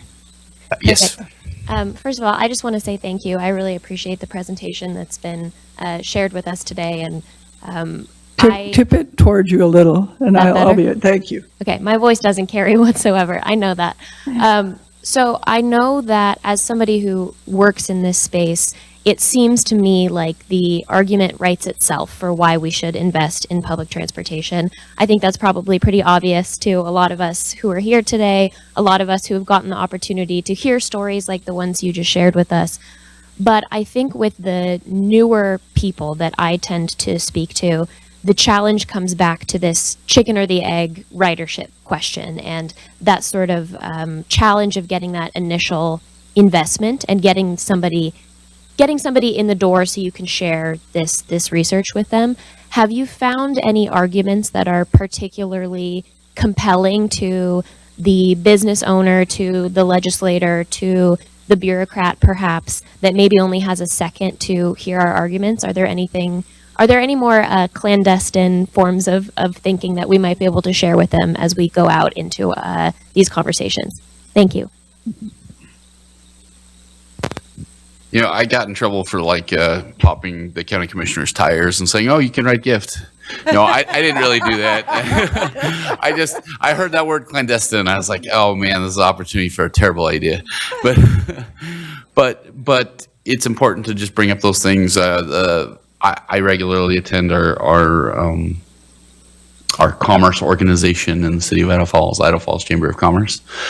And in those luncheons, you introduce yourself and you network. And for the very first time in 2+ years, the majority of the people at the table, when I said, hey, has anybody heard of Gift? The majority, like 6 out of 8, not including myself, had hey, yeah, I used it the other day. And, literally, I think it's, showing the value for that, intermittent, non-regular user, where most of them had said, oh yeah, I took my car to get snow tires on it. I didn't want to wait 4 hours. So I, get other things with, this opportunity. Right. And I do feel like a lot of that is, hey, sometimes you got to get them to ride, and that's not an easy thing. It's not, but I think that's the most compelling way. Now, I don't think that you're going to get somebody to ride in a 2-minute elevator pitch, right? And don't pop their tires. It doesn't work very good, I promise. But that's the success that I've had, is getting people to ride. Be creative about that opportunity to get them on the vehicle and show the service.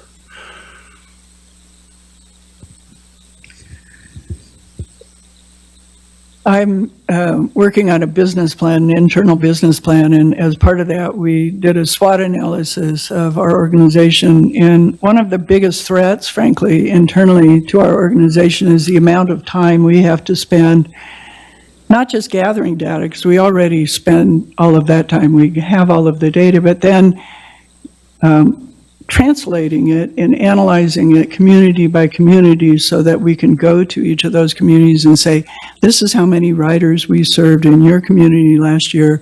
This is how much it cost per rider. This is how much you benefited. This is how much the community benefited and the rider benefited. It's begun to pay off, that kind of deep dive into the data. We're trying to figure out a way to make it more systematic so that it doesn't take quite so much time from from my staff, frankly, doing the work that they should be doing, which is operating the organization. But if we don't have the money, then we're not going to be able to operate. So it becomes worth it, but we identified it as a threat because it's so time consuming. We think that as an organization, we probably spend 30% of our time doing something that supports that fundraising. And that's time that could be spent running a better transit system.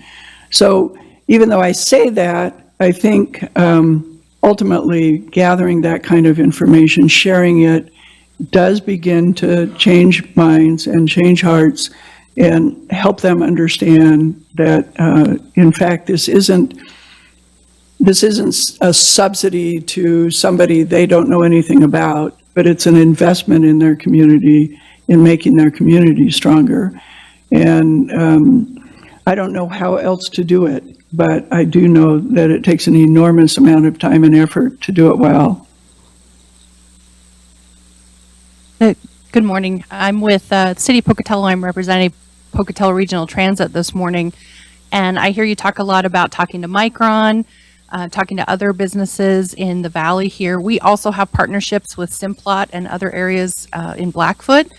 And I'm wondering if CTAI has reached out to IACI to see if maybe they could become a partner with us to reach to the legislators. They have a big reach, and that might be something that would be beneficial. I'm not sure if CTAI has. I certainly have. Alex and I talk regularly. He has not joined the private sector folks that I've been organizing so far, but my guess is at some point he might. I do think it's really important to get those organizations around the state that are well respected by the legislature on board and helpful. If it's really helpful if they'll support our efforts. Back to Katie's question, we have these conversations about ridership all the time, back and forth. And if you had more ridership, I'd give you more money. And, the bottom line I think that we have to come to in messaging is that transit is a service. It's never going to completely pay for itself, but here's the benefit it has in your community. And the more you invest in it, the more ridership will gain. And so one of the things we've been doing at Valley Regional Transit is trying to make our service more efficient so that we can attract more riders with the money that we're already spending to prove to them that if you have better service, people will ride. So tons of ways to do it, but it's really difficult. We are at 10:30 and we said we'd give you all a break. So thank you so much. These are great questions. This is exactly the kind of conversation I think we need to have more of. Let's be back here at 11:45. Thank you.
Yeah. Because if you're here, okay, so once I introduce you, yeah.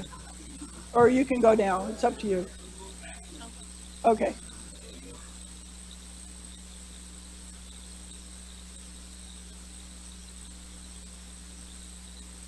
Well, welcome back in, everyone. Thank you so much for coming today. We have a few more things to talk about. To kick off this section, we have the Executive Director of Lewiston Transit, Suzanne Senior, and she's going to talk to us about some work that she's been doing in Lewiston to talk about economic impact and talk about how she's using that to develop messaging to talk in her community. So I'm going to turn it over to Suzanne.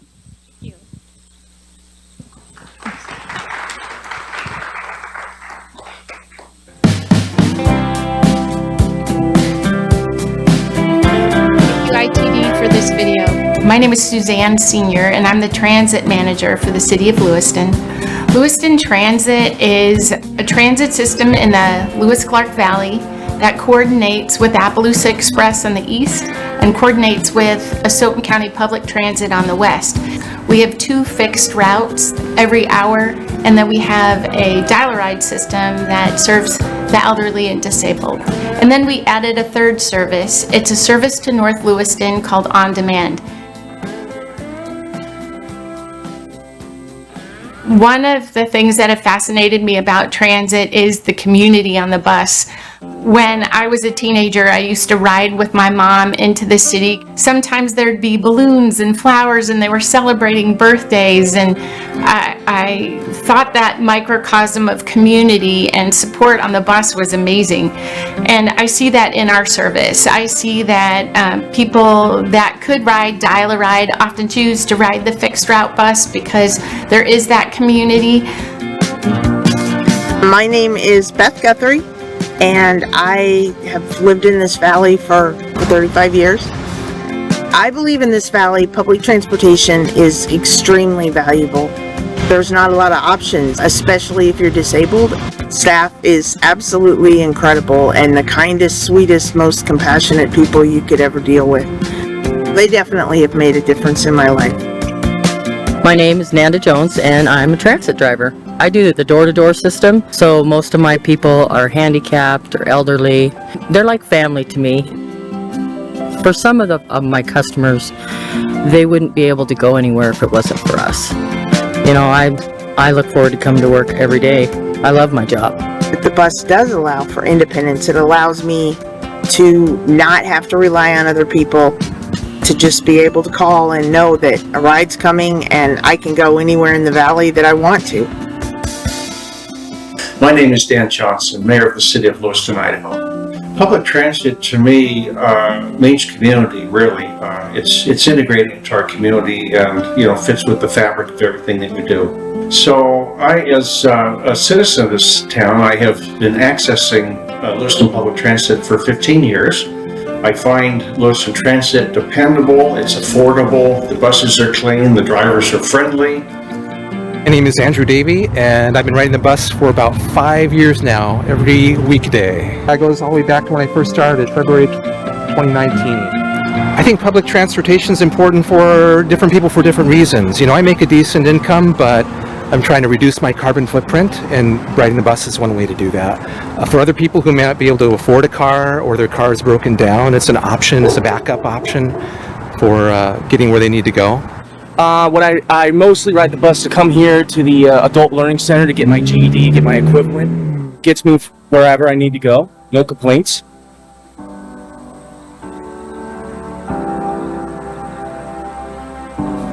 I feel passionately about transit. I feel passionately about giving people the mobility they need to lead a wonderful life.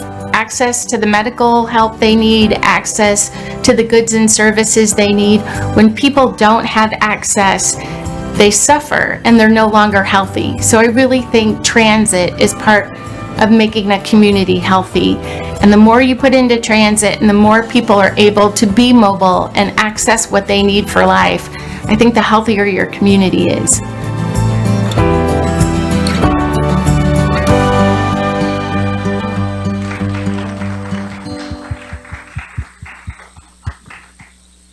Thank you. So now we can blow through like my first 2 or 3 slides. No. I have the clicker, don't I? Yeah. So Lewiston, I'm sure you guys all know about Lewiston, but the points that I wanted to make about Lewiston are that it's a small urban center to a very rural area. And it's an area that has the most workers. If you look at the slide, we have 9,700 people coming in every day and about 7,200 working elsewhere throughout the Quad Cities mostly. So we have the most available workers. We probably have the greatest amount of retail between and we call them the Quad Cities because if you don't like a restaurant in one city, you go to the other one. We all kind of, hop along to all of the cities. But we really are the small urban center. We really do have the most amount of workers. And we're in District 2, so we have some of the lowest income folks and some of the most amount of elderly. So people come into Lewiston. I think the first time I was in my job, I went over to Costco, which was in Clarkston, and I saw a bunch of Idaho plates. There were like 2 families with coolers all together because people come in from the rural areas too and shop and make use of the amenities that are in the city. So that's one thing to think about in terms of workers. We need to feed those retail establishments with workers. I think you know a lot about Lewiston Transit now. We're a small group. We're 11 full-time, 2 part-time. Most of them are drivers. There's just a few staff. We partner with Asotin County to the west and with Appaloosa Express to the east. I feel we're a little unique in that we work cooperatively with Asotin County Public Transit. We do their dispatching because we share an urban area boundary between Clarkston, Asotin, and Lewiston. It's called an MPO area boundaries. So, our elderly have their favorite hairdresser in Clarkston, and maybe their doctor's in Lewiston or another doctor somewhere, over the border. So our dial-a-ride service is both, and we do dispatch for both, which is very unique for 2 organizations that are funded completely differently, whose states are very different and believe different things. But we work really well together, and that's a revenue contract for us. Our ridership, the majority of our ridership is transit independent or transit dependent. Where we are, I park downtown and I don't pay. There are no barriers. You can park, there's a rush moment. When the bridge was being worked on, maybe it was a little longer than 2 minutes, but I don't have that kind of help to encourage ridership. And so, we do have mostly transit dependent. Our fixed route ridership, maybe like other fixed routes, have not really bounced back after COVID, but our dial-a-ride is shrooming. So one thing about being a small urban center is you get a lot of the elderly from outside moving in for medical help. They start moving in. We have a lot of assisted living centers, so they come in for help. And that's, we've actually added 1 driver because of that. We also have an on-demand feeder service to our fixed route.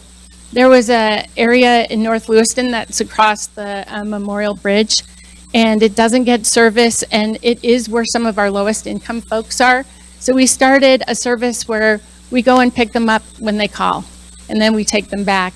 We didn't want empty buses going around and around because it's a very low density area. What I want to talk to you about today is this is wonderful, and it focused on what the budget for transit can do elsewhere.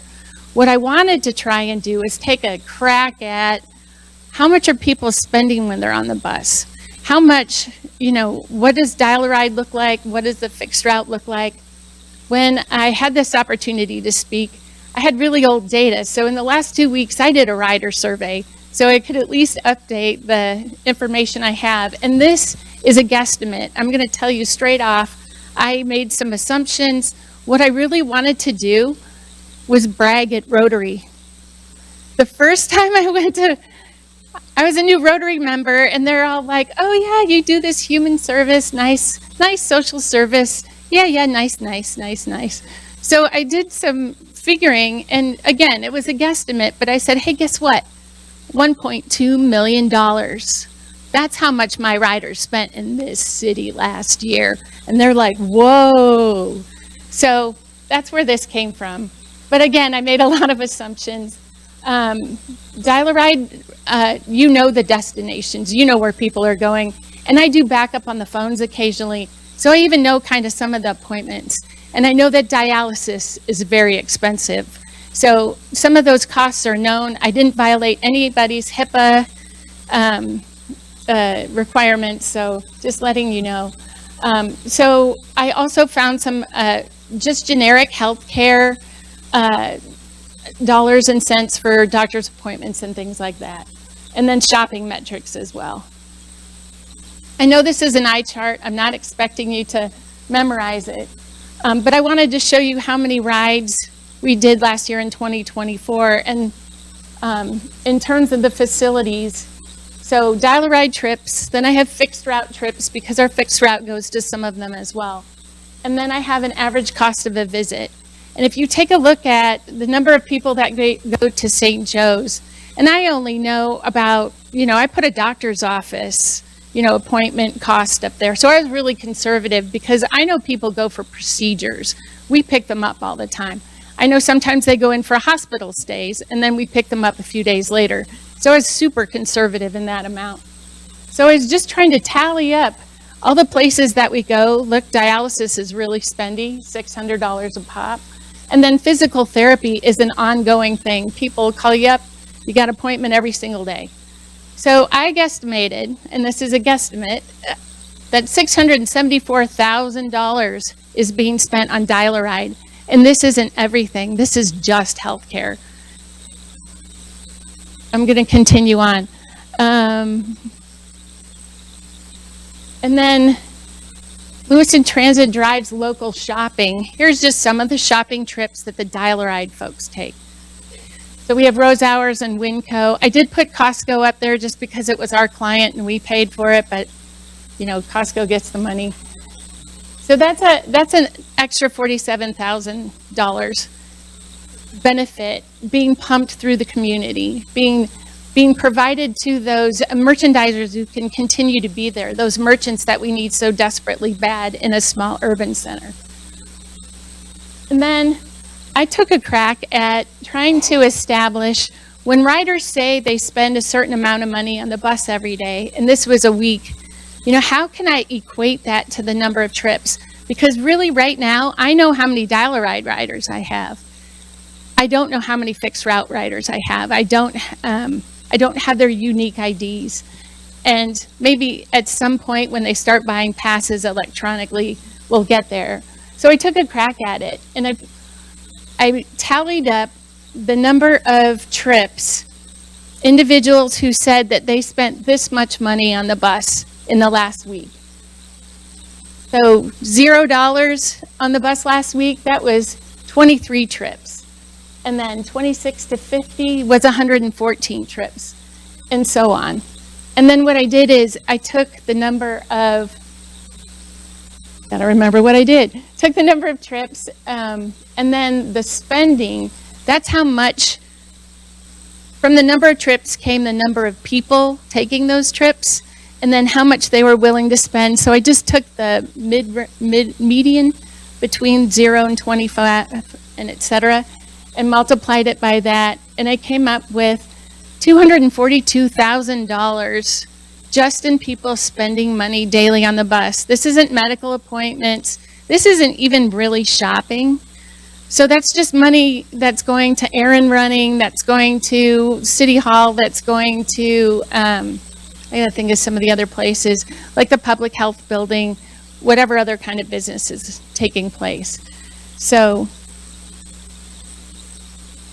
one other thing, so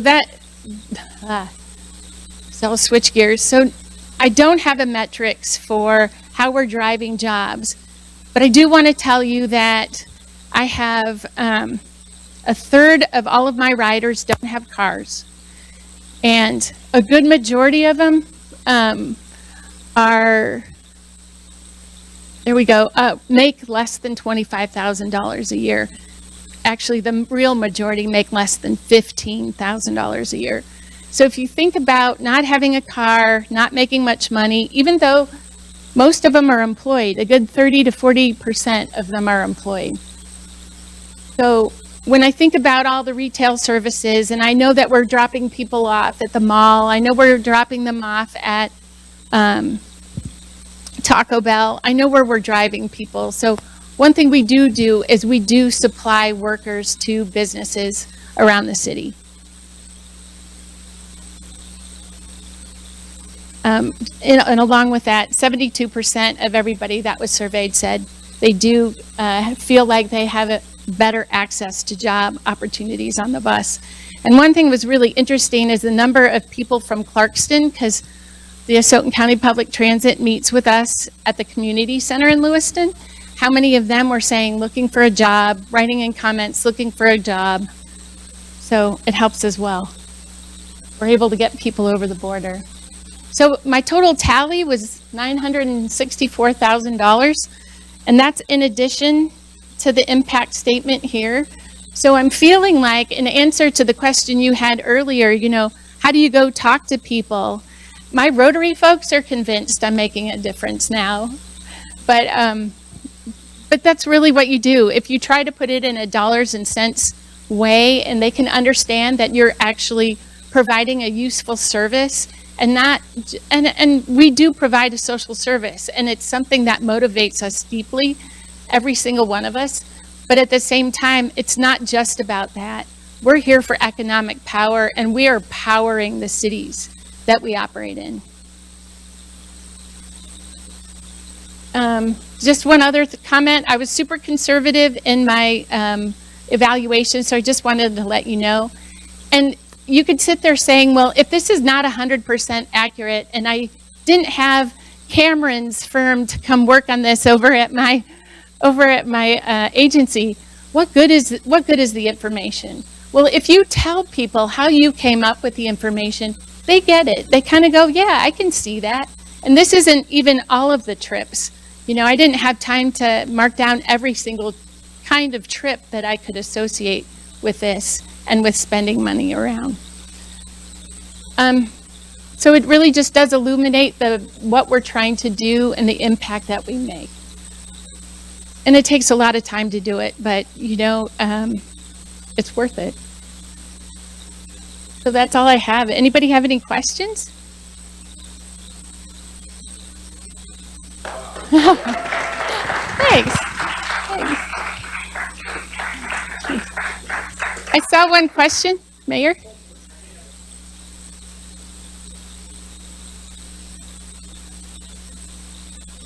How am I what? Funded? Yeah, so our fare rates are $1 for a fixed route trip, and then we have $40 for a punch card for dial ride.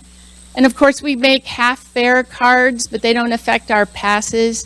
They can pay 50 cents if they have a half card. That's a federal requirement for elderly and disabled. And then our passes are $30 a month. And then how are we funded? We are funded, we do have a revenue contract to do dispatch with a Asotin County PTBA. We do not do Medicaid because they prioritize themselves, and that's very difficult with our paratransit, where we cannot prioritize them over our other riders. Plus two, if you're in an urban center or a city, typically Medicaid will give you a lot less because you're not going as far. So we found that we were actually subsidizing those trips, and they needed priority. And then the rest is general fund from the city of Lewiston.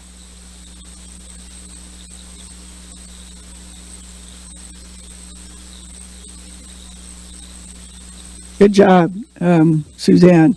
So we're going to both stay up here. So the next section of this is talking to you all about what to do with the information that you got today. Now, many of you are old hands at this, and you don't need this information, or maybe it's a good reminder, but we thought it was a good thing to do because some of you aren't old hands at how to do this.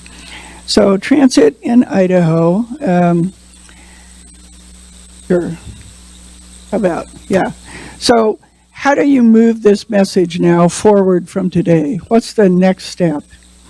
So first thing we're going to do is talk about the things on this list. How to engage your policymakers, how to define your message. Suzanne's going to talk about that. She's done a really good job at that. Both the economic impact stuff that we've worked on and what she's worked on. How to conduct a meeting. Once you do decide you're going to contact your policymaker, what do you do? How do you do that meeting? And then what's the difference between direct education and lobbying? Lobbying is asking for a specific piece of legislation and asking that person to vote a certain way on that specific piece of legislation. We're not talking about that today. What we're talking about is just talking to them directly about the issue that you support and why you support it, and give them information about why you think it's something that we should find a way to figure out what the policy changes are to support it. And then how to do that by using personal stories. So I'll start with this one, engaging with policymakers. So the first thing, and I can tell you this from my long experience on the city council, developing relationships is really, really important. And, you know, there were many people that I did not know when I first got elected to city council who made an effort to get to know me and let me know what their issue was. And in the end, because of the work that they did, often I'm still friends with many of them, but often the work that they did gave me insight as a policymaker that I never would have had had they not taken the time to develop that relationship. So really remember that at the heart of all of this, we're all people. Developing those personal relationships ends up making a tremendous difference in how that person both views you, trusts your information, and what they'll do with that information. You know, especially in today's climate, I think it's easy to say, well, that's not someone I agree with, so I don't know how to approach them. You approach them just like you would anyone else. Doesn't matter if you agree on every issue. I don't agree on every issue with my husband, but that doesn't stop us, right, from having a good relationship. So not agreeing is not a reason not to reach out. And in fact, oftentimes you'll find that you'll end up finding those things that you do agree on, and you can build a relationship based on that. So in this political climate, don't let that stop you.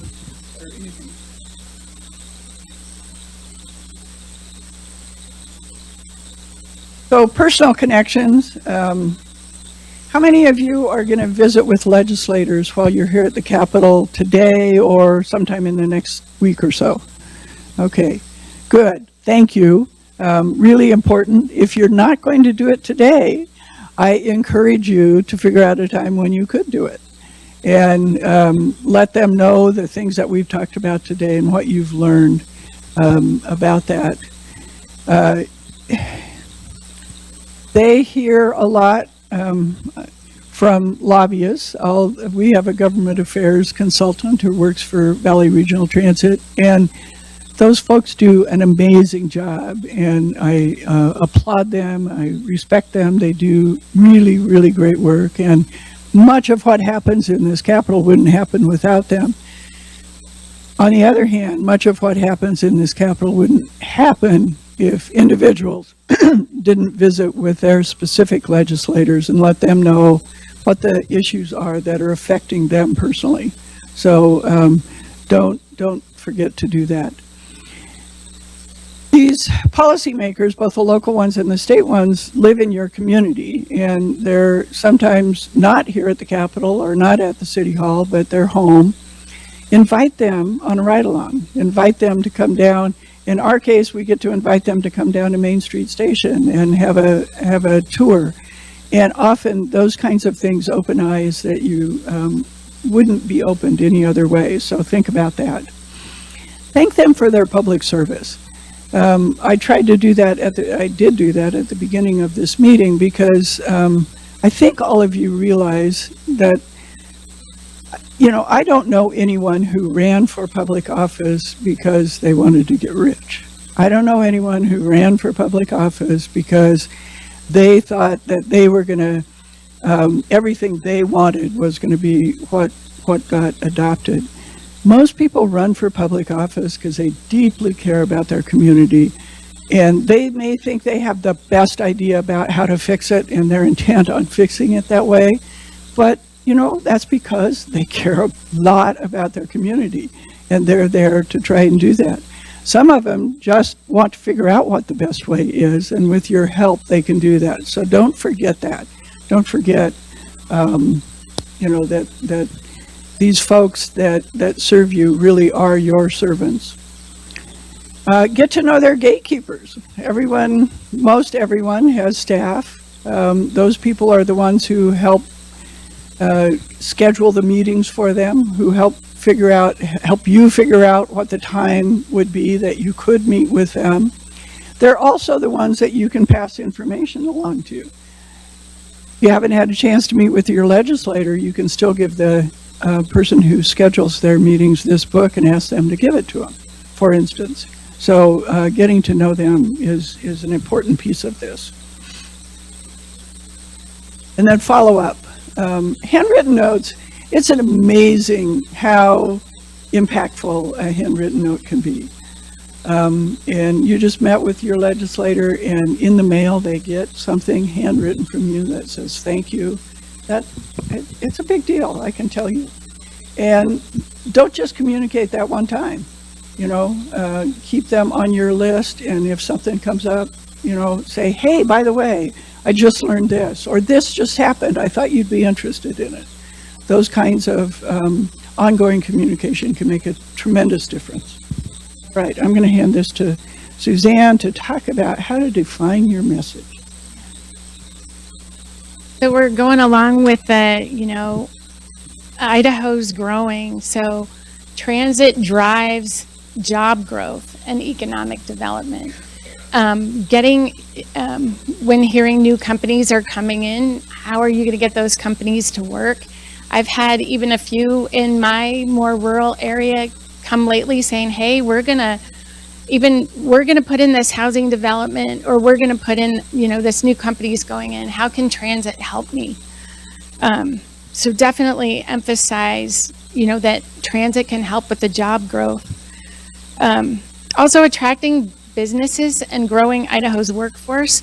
So one thing about transit too is if you can reach out to, let's see, your economic development agency in your area and make sure transit's listed, so that when people go to look and see if they should come into your area, transit's one of the things that they most often look for. If not, you know, if not to serve their business, then to help out their employees. So definitely it attracts businesses and can help grow our workforce, and we're going to need more workers. And then also too, supporting Idaho's local economies and rural growth. We haven't talked a lot about rural. Rural's very special when it comes to transit, because oftentimes they don't have the ridership numbers, but they have the needs just as much as their individuals have the needs just as much as anybody within the urban areas. So they don't have the rider stats, you know, the number of trips, etc. But supporting rural growth is still really important, and a lot of the legislators, that's where they're from. And then the fourth message I would talk about is reducing congestion and supporting Idaho's economic growth. And if you live in the area, you know about congestion, so that's a very positive thing for this area and for other cities too. So as Idaho grows, public transit helps keep up with the demand, reducing congestion. So really, it's job growth, it's attracting businesses and growing the workforce, it's supporting Idaho's local economies and rural growth, and then reducing congestion. I think those messages will resonate more because I think that a lot of the legislators are worried about how they're going to keep satisfying the growth that's happening. And then we did do a to-do list for the public transit agencies and conducting a statewide rider survey, so we have all the same data. This has gone a long way to helping that effort, so that's wonderful. Taking the survey data and creating a business case like I attempted to do, and then creating an advocacy campaign to get the data out to the community. Anybody have any questions about those messages and their ability to resonate?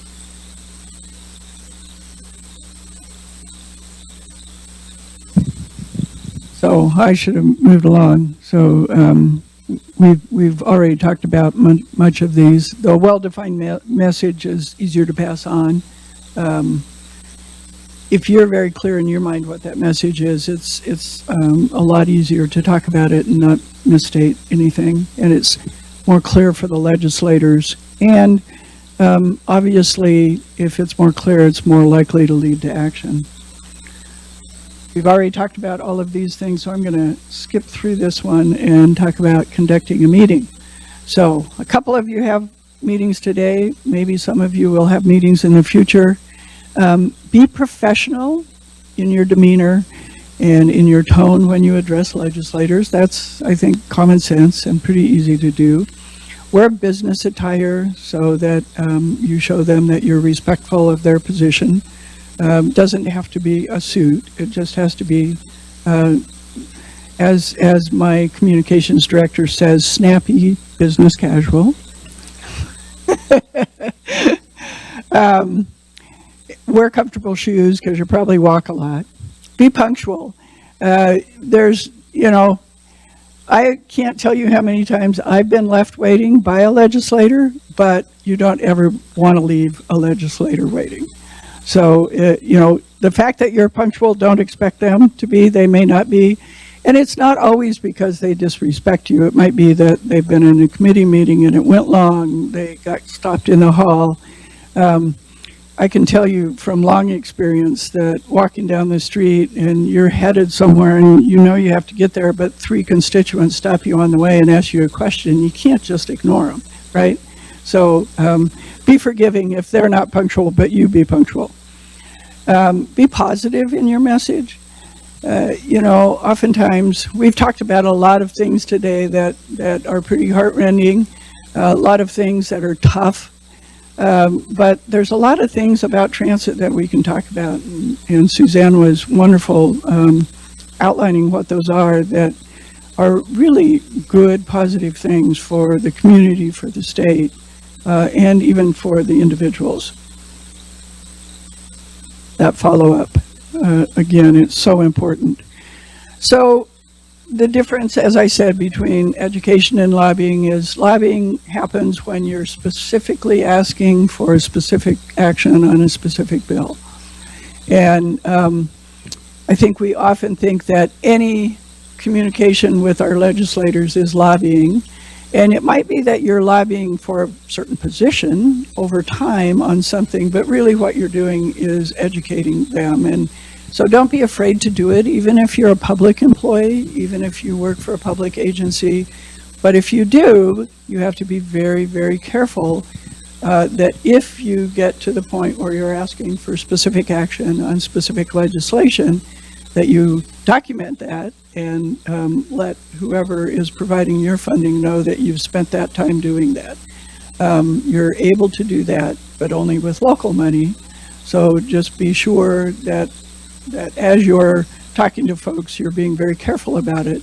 But everything we've talked about today, everything we've talked about over the last months since the summit happened at the Idaho Public Transportation Department Summit in Coeur d'Alene is all education. It's all stuff that they probably don't know about transit, so it's okay to do it. You can include in-person meetings and phone calls and written correspondence. Again, just be careful if you're asking for specific action on a specific piece of legislation. So if you want to do this, and I encourage you all to do it, schedule a meeting. Figure out whether you have to work with that legislator directly or whether they have a gatekeeper who schedules their meetings for them in this building on this level. So tell you a little bit about the Capitol building. If you don't know, it used to be that this level didn't exist. This was what was added about 10 years ago. And so now on this level, on both sides, are offices for almost all of the legislature, either the Senate on this side, or if you go up and through the rotunda and back down, the House on that side. There's general offices for those who aren't committee chairmen, and then there's committee chair offices for those who are. Upstairs on the third floor are those who are in leadership on one side or the other. So again, on the Senate side and on the House side, you go into where the chambers are, and there's a hallway around the outside of the chambers, and those meeting rooms and those offices are along that hallway. There's a sergeant at arms at both desks that you need to check in with. Typically, if you're going to go and visit leadership or even leadership staff, you will have made an appointment to do that. So you can tell them, I've got an appointment with whoever. So just a little bit of logistics of how to work in this building. Each of you probably also work with city halls. Most cities in Idaho are pretty informal. Usually the mayor maybe has someone who's a gatekeeper, but beyond that, the city council members are probably people you run into in the grocery store and certainly can call at any time you want. Most of them don't have staff and rely on people just individually contacting them.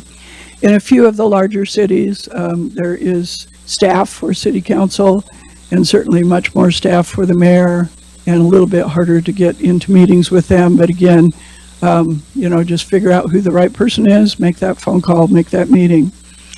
If you are going to have a meeting, I always recommend that it's best to have an agenda. It helps you as much as them, because if you don't have an agenda, it's kind of hard to stay on talking points. A lot of times, especially if you haven't met a lot with the elected leadership, it's easy to get a little bit nervous and a little bit off topic, and having an agenda can keep you on topic and keep you on time as well. You might think in your mind, based on that agenda, what you think the questions will be, and be prepared with potential answers to those questions. That can be important as well.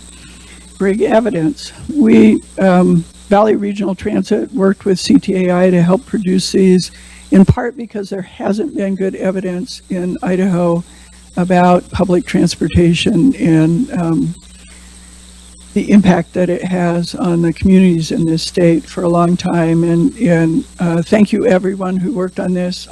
People from all over the state provided information and helped bring this together. You probably have some of your own fact sheets if you work in a transit agency or if you work in an advocacy group. Whatever facts you have can be additional information that you bring to the table. And that's the kind of evidence that you can use to help reinforce, what the message is that you're talking about. Talk a little bit about this. So first of all, we're going to try and make sure that every legislator gets one of these in their hands. So if you're not talking to them today, if you are talking to them today, please take one with you and hand it to them. If you're not talking to one today, know that we'll try to get one to everyone so that they'll know what's in it. It explains who CTAI is. It explains what ITD does. And then there's a little section, well, and then there's this map. I think the maps and the lists are going to be really valuable. I would guess most legislators in this state would say, well, you know, it's not really important in my district, so I don't know. And this can be helpful, and I'll show you another resource in the back that can be as well. This is listed by ITD district, again, so that they can relate because they do so much of their transportation work around ITD districts. And then there's a section that describes what the economic impact section is based on. So if you have questions in your mind about it, read that. If you still have questions, there's more information online at the American Public Transportation Association, or you can call me or one of my staff and ask as we've been learning about this. And then there's a section if you're representing one of the featured transit agencies, you can talk about the economic impact of your agency or agencies in your region. And I think that that's something that we haven't had for a very long time.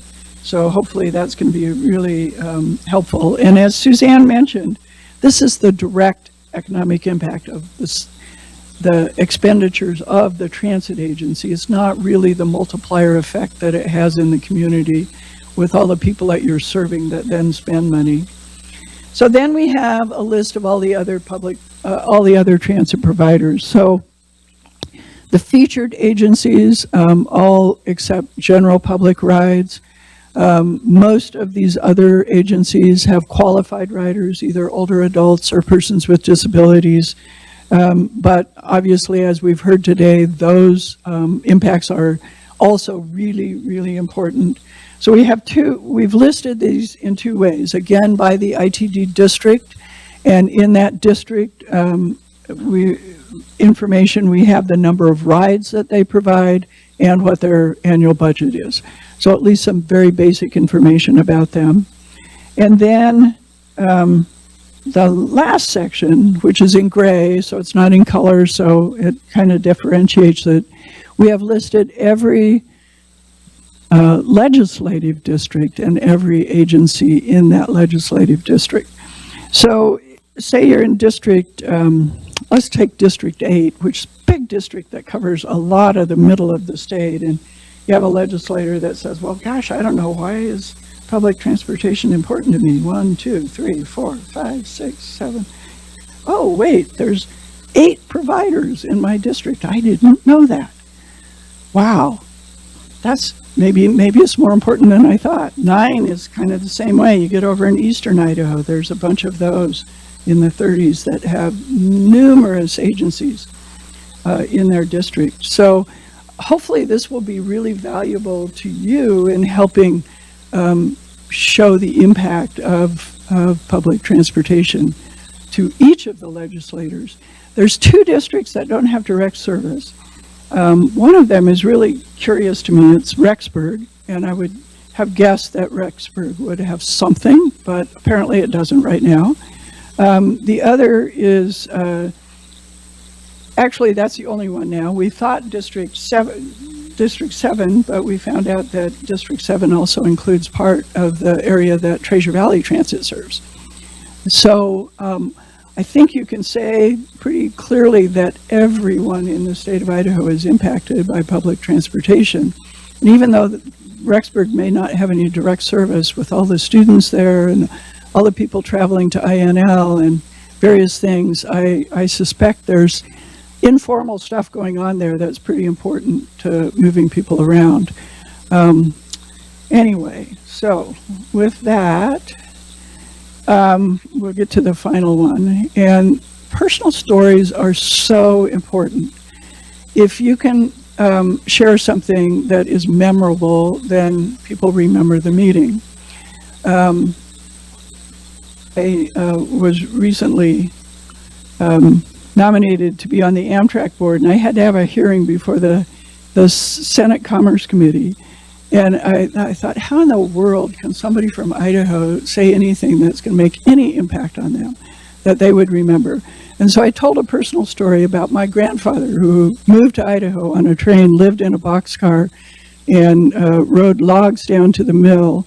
and had to break up log jams, and how he approached that. And I tell you, 5 people on that committee have already talked to me about how they remember that story, how now they know who I am, they know I'm from the West, they know all of these things about me that they wouldn't know. So I only say that to say, I don't know what that story is that resonates with you and with the person you're going to meet with, but think about it, because those are the kinds of things that next time they see you, they'll go, oh yeah, I remember you, you talked about such and such. That was so important, and that really made an impact on me. And if all you talk to them about is data and evidence, which we've talked about is really, really important and we need to do it, but if that's all you talk about, they probably won't remember you. But if you tell them something that resonates on a personal level, they probably will.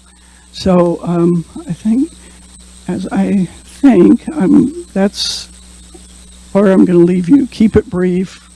You know, when you tell that personal story, it doesn't have to be a real long one. It just has to be memorable and personal.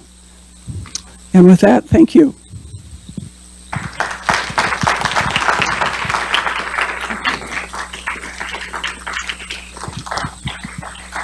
Wow. This was, I think, amazingly successful. I hope all of you feel that way. We had more people than I think we expected. Next year, I want twice as many people here, so we're going to do this again next year, and tell everyone you know and invite them and tell them how valuable it is. We'll figure out something new to talk about so that it's not just a repeat, but really thank you all for coming. It means a lot. It means a lot to public transportation in Idaho.